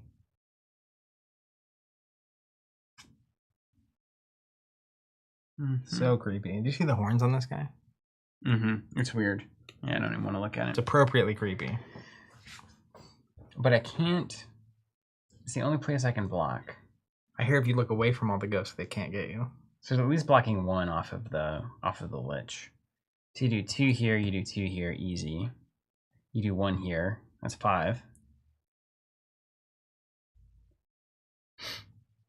Evan says, you guys spent time on the podcast talking about cognitive load in games. How do you feel the cognitive load for sorcery? requires. Honestly, it's somehow very low. Yeah, it's really nice. I think part of it is the scaling effect. So there's not a lot of static bonuses being applied or little bits of information that are particularly relevant. I think I've got it. And you build the board kind of one piece at a time. But this is probably the most complex board state we've had. Mm-hmm. But it's really not that crazy. I definitely don't have brain burn. Okay. I'm gonna make some weird things happen. What are you gonna draw though? It's gonna be good. Watch this. Check out this craziness. All right, we're gonna play a site. Undertow. Staying within this body of water, move target unit 1 step. Target unit is gonna move 1 step. I guess I'll untap all my stuff. Okay, this guy's a guy now. All right, we're gonna swing Leviathan into Roaming Monster. Okay. We're gonna frog up Headless Haunt. Okay. Okay. And then I played a site here. I'm gonna surface here. And then I'm gonna pass it to you. Okay. That was a good play. We'll see what happens.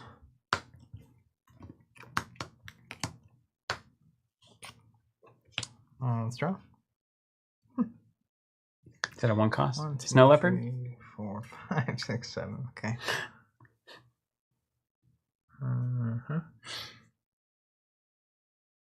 And this guy's exhausted. Yes. That is so good.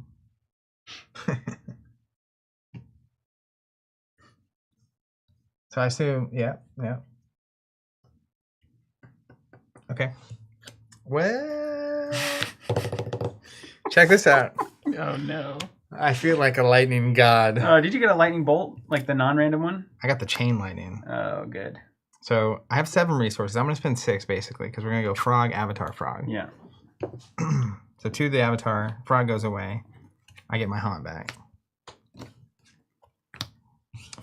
Then old haunty haunt. Yeah. It doesn't really matter where he goes. You know how many blockers? He's going to do 4 to you. Okay, I'll go down to 1. But I have to decide, is he, where does he want to be? I think I want to go away. So that if you attack, you have to come to party town. Mm-hmm. And then I'm going to use the ranged here to shoot your avatar. You got it. And then this is just going to move here. Can't let that carry on. And we will exhaust here to draw a location. Mm-hmm. I will also use this ability to slide this up. Mm-hmm. Mm-hmm. All right, Death Story, here we come. I'm built for it, bun. We built this city. Yeah, you're a little sneaky. I guess. What do you want to do? You can do something with the Falcon. Do you want to something? If I move it here, I will. I have a blocker and I get +1 movement. You could, I don't think it's right, but you could shoot Lich for 3 into the Serpent and then swing over and kill it with the Falcon. But that'll lose the Falcon. Yeah, Falcon's kind of a problem I for don't me. like that. But having it here makes me nervous because you might have like everything here. It takes a thing, but you're water, so I don't think you do. No, I can't possibly do that. You move the Falcon here. Boy, I am literally surrounded. Okay. Yeah, so it's basically got +5 movement now, and it's airborne, so it can go anywhere on the table. Mm-hmm. Could it have gone anywhere from here? 1, 2, 3. Yeah, it can. Yeah, it Let's goes. just literally we're just gonna anywhere. leave it.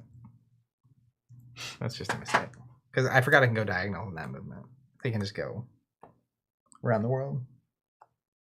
Before it says, "Oh, for a Wrath of Armageddon." How's your top deck? Good. If you play a location, I'll play a location. Then we'll have 1 space left Boom. for Jeff. This one's for Jeff. All the Jeffs out there. How much money I've got? 1, 2, 3, 4, 5, 6, 7, 8. 8. Does he still count as money? Transform into a monster? Honestly, no idea. Does my Leviathan contribute money? That's a good question. He's a floating island or walking monstrous island man. Maybe he would give me some mana. I could see it. It's still right there on the card. It's Wait, right. actually. It's right there on the card. Yeah. But it's like every other site, you know. No more money from the big guy. Okay, Jesse's got us on that. Mm-hmm.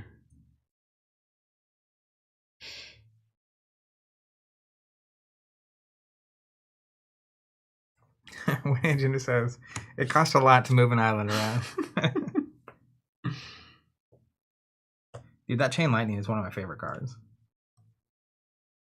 Yeah, it's crazy good. That thing slaps. Literally. I also like that it actually gives you like eight resources with that thing. Does so much damage.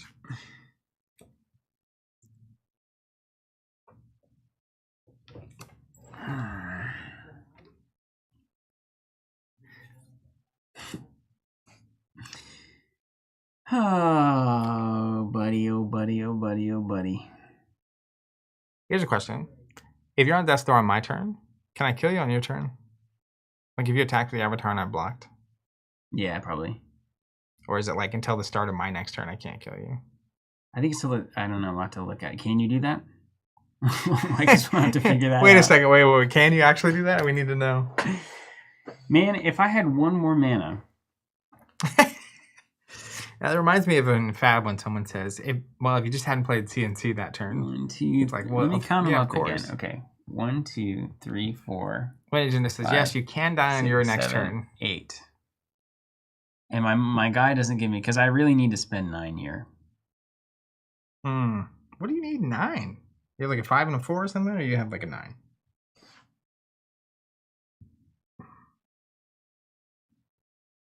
Not important. Apparently it comes up a lot with avatars striking each other and making it a tie. That's a bummer.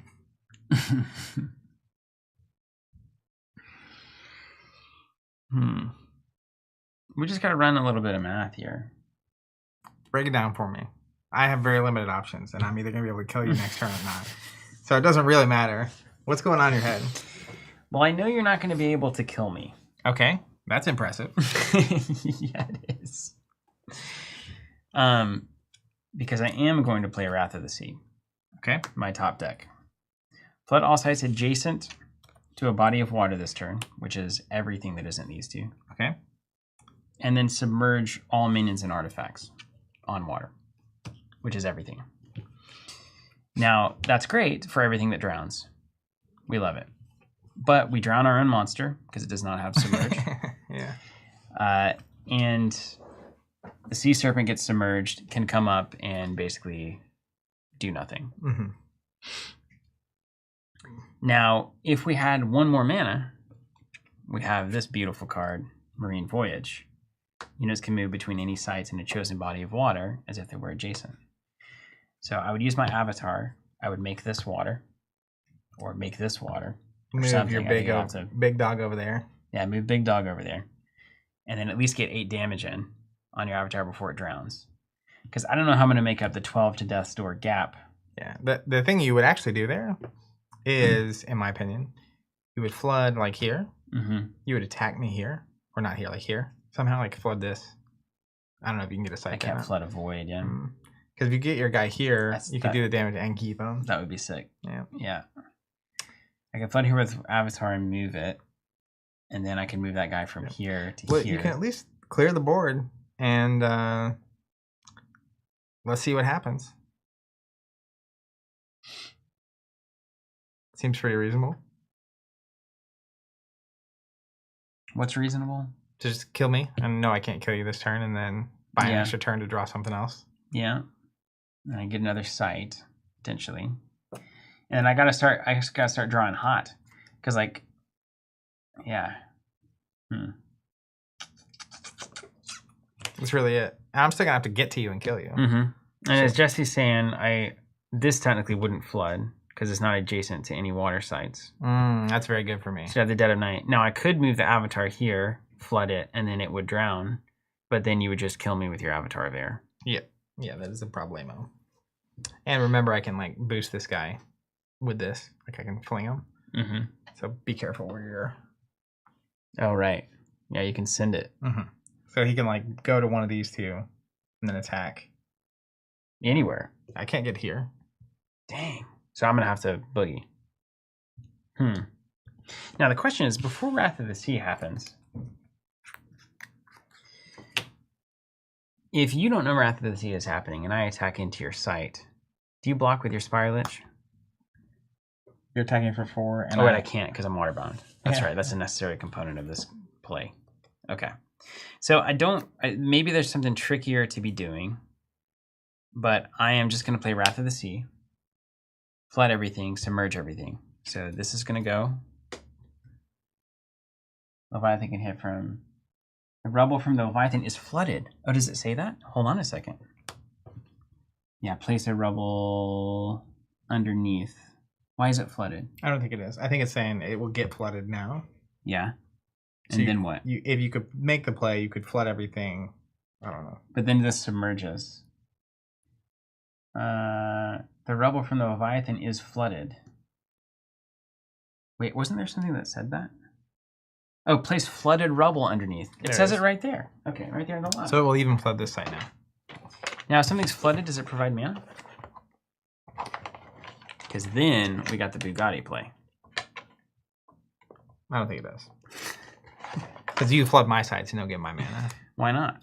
That's just not how that Come works. on, man. It's my water. Come on, man. Flooded. Okay. We're flooded. So basically, this gets submerged, right?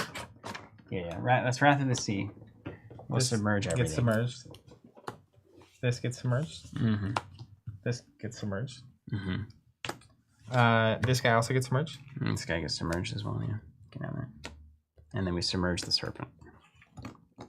Okay. Well, we're playing Westeros Bleeds here in House Martell. All right. And then Leviathan gets submerged. Thank goodness. Now, if you hadn't played defense, if you had just punched me for 8 with a Leviathan when he was still here, and you come back around to this play, and I'm now at 4 health. But you would have had 2 4-cost units here, or 4 attack units here. But you still would have been on death's door. Really? Yeah, that's true. So, not knowing the one of Wrath of the Sea was going to get drawn, it was a mistake. Had you done the damage and this play had played out, it would have favored the other line. It would have been crazy. Yeah. Okay, now I need to decide if I'm going to move the Avatar of Water and or how I'm going to win the game. Well, that's a good question. I think I'm looking to probably flood this and Sea Serpent attack it. Yeah. But that's so risky. But, all right, so we're going to bring the Sea Serpent up. And then I'll pass you. Okay, start of my turn. Let's draw from top of deck. Oh, wait, and hold on, I got to move the Avatar somewhere. Because, like, this is too scary. Let's move it here. Hope you don't draw that lightning bolt. Can I see the rulebook? No. There's a keyword that I'm pretty sure I know what it means, and it's unbelievable. Oh my god. Why? I don't understand. I need to go to Vegas more. Like last game. I just hit Wrath of the Sea off the top, dude. So like, my odds are great. But like last game, what did I draw off the top that was like so super perfectly good? There was some moment. Oh, when you had your Mother Nature. Oh, it was Mother Nature this turn. Yeah. And I was like, oh, I just have this way to kill you. One of these days I will get a free value off of that Mother Nature. Yeah. So here's what I drew. You ready for this? Yeah. Fun thing. I drew the Gyre Hippogriffs. Cost 4. They're airborne with charge. Airborne things you have +1 movement. And charge means, that's the keyword I didn't know. I can use them the turn that I play them. Yeah, it's so good. So you can use them to turn. It's not summoning sickness, or can you move an that's attack? what charge is. Oh my gosh! You just immediately hippogriff me to death. that's what I was saying. It's crazy. So I can literally just boop, boop. There's nowhere I can go on the board to prevent that, right? Even if I water I could myself get there. here. Yep. Because I have airborne, so I can Yeah. diagonal it. So good. Isn't that crazy? I saw that charge. That was good. That was a good game though. I feel like that We one. played Capture the Frog there. There were big moments both directions, and Yeah. like even little the ability. Again, I top deck the thing to kill Mother Nature, and it was just perfect. What's coming up next? Oh, Sunken Treasure. That's fun. Coral Kelpie. Drown. I never get to play Drown. This is such a good card. I've never seen you draw Why it. don't I ever Once get we've to gotten play real it? things. So check this out. Next card, Waypoint Portal. Such So I could have connected 2 sites, and this unit could have attacked through it. So that's interesting. That would have been fine. Grandmaster Wizard, draw 3. I gotta tell you, Error seems like, I mean, they're there to destroy you at Death's Door. You should not be getting to Death's Door with Error. Yeah, do not. Because they're just gonna wreck you. Literally, every single card that you've drawn is basically gonna kill me at Death's Door. Yeah. Ooh, fright. Also, this is a significantly good setup. The Airborne +1, and then Just also being able to start launching stuff and having the Mountain Pass in Yeah. front of it is so good. I think a Mountain Pass here is very powerful. Also, getting the Avatar of Air in a spot where this ability can be used to project stuff in. Yeah, that was The awesome. number of airborne things, like that's what I realized is if I can use the Avatar to bounce here, and they have airborne, then they can technically get anywhere. And then also this is great, the bottomless pit, Mm-hmm. because if you attack me directly here, I just toss you into the pit. Yeah, dude. Yeah, it's crazy. so good. It's crazy. It's really awesome. This was just like a good end game setup. I had the Leviathan here on the end game setup. Remember that time whenever I tapped the Avatar to draw a site? And then if I hadn't, I could have blocked. But if I hadn't drawn that site, I couldn't have moved the Leviathan to kill the 4 damage thing.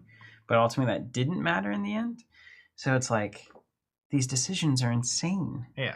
I feel like I played Water better early game because this ability on their land is really powerful. So like I think I want to go first, and then I want to play one of these guys and look at the top. And then if I want it, I put it there. And then my next turn, I actually want to draw that card and then play another land, look at the top.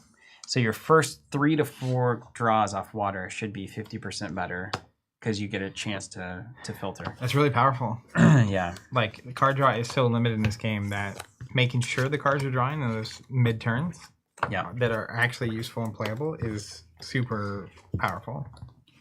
Was that the game? That's the game that started with the Void Walk, with the Swamp Buffalo. Yeah. Wow. Dude, so much crazy stuff happened that game. I tells thought us that was the last game. It tells a story, though.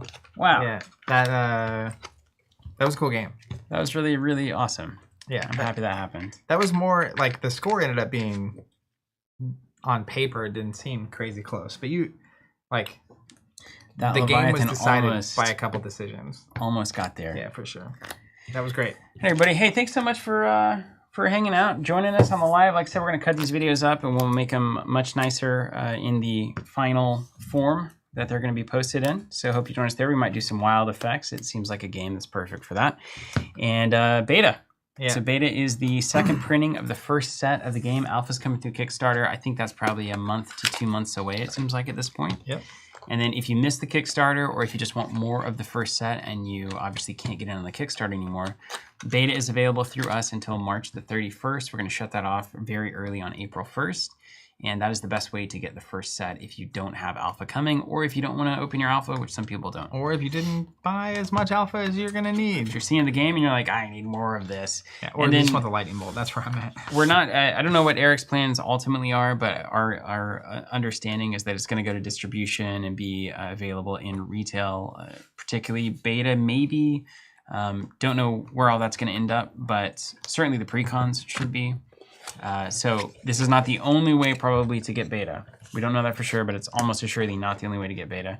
But if you want to make sure you get beta, you can do that right now through us. March 31st is when that closes on our website. Pre-orders for those booster boxes. And I think that's all I've got for you. You got anything else? We're going to be playing Sorcery next week too, yeah? I from what I know, Sorcery is I on the guess. docket for next week. Hopefully getting into some deck building. And just want to say a huge shout out to Eric and Eric Curiosa for sending this over to us early.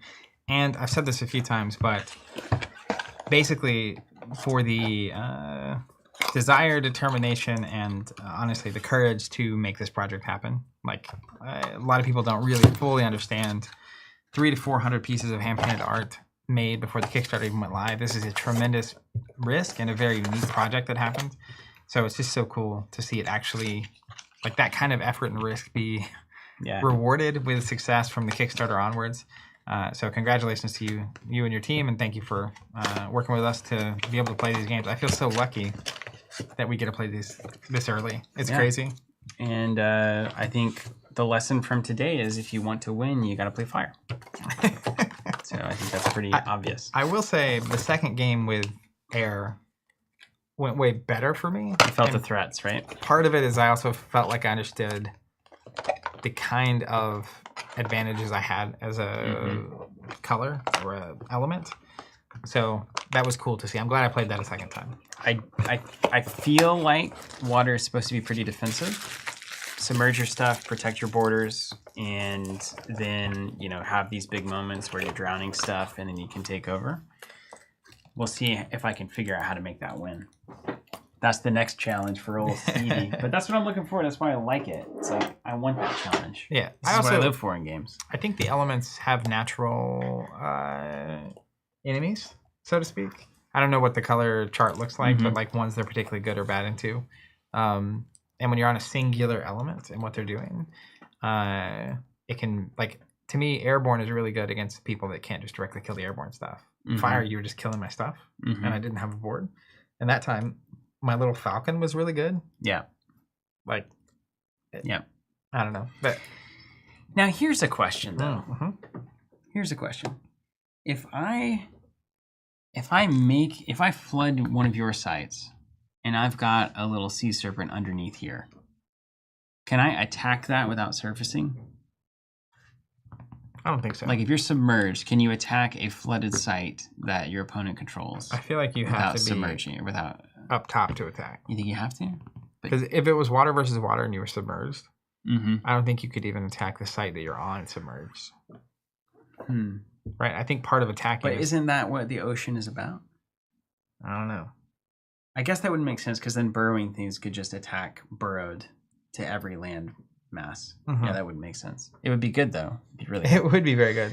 All right, everybody. Take care. I'm going to try to do the outro here. I might have to go manually do it. We'll see you next time. Look for these videos in their full form. We'll see you then.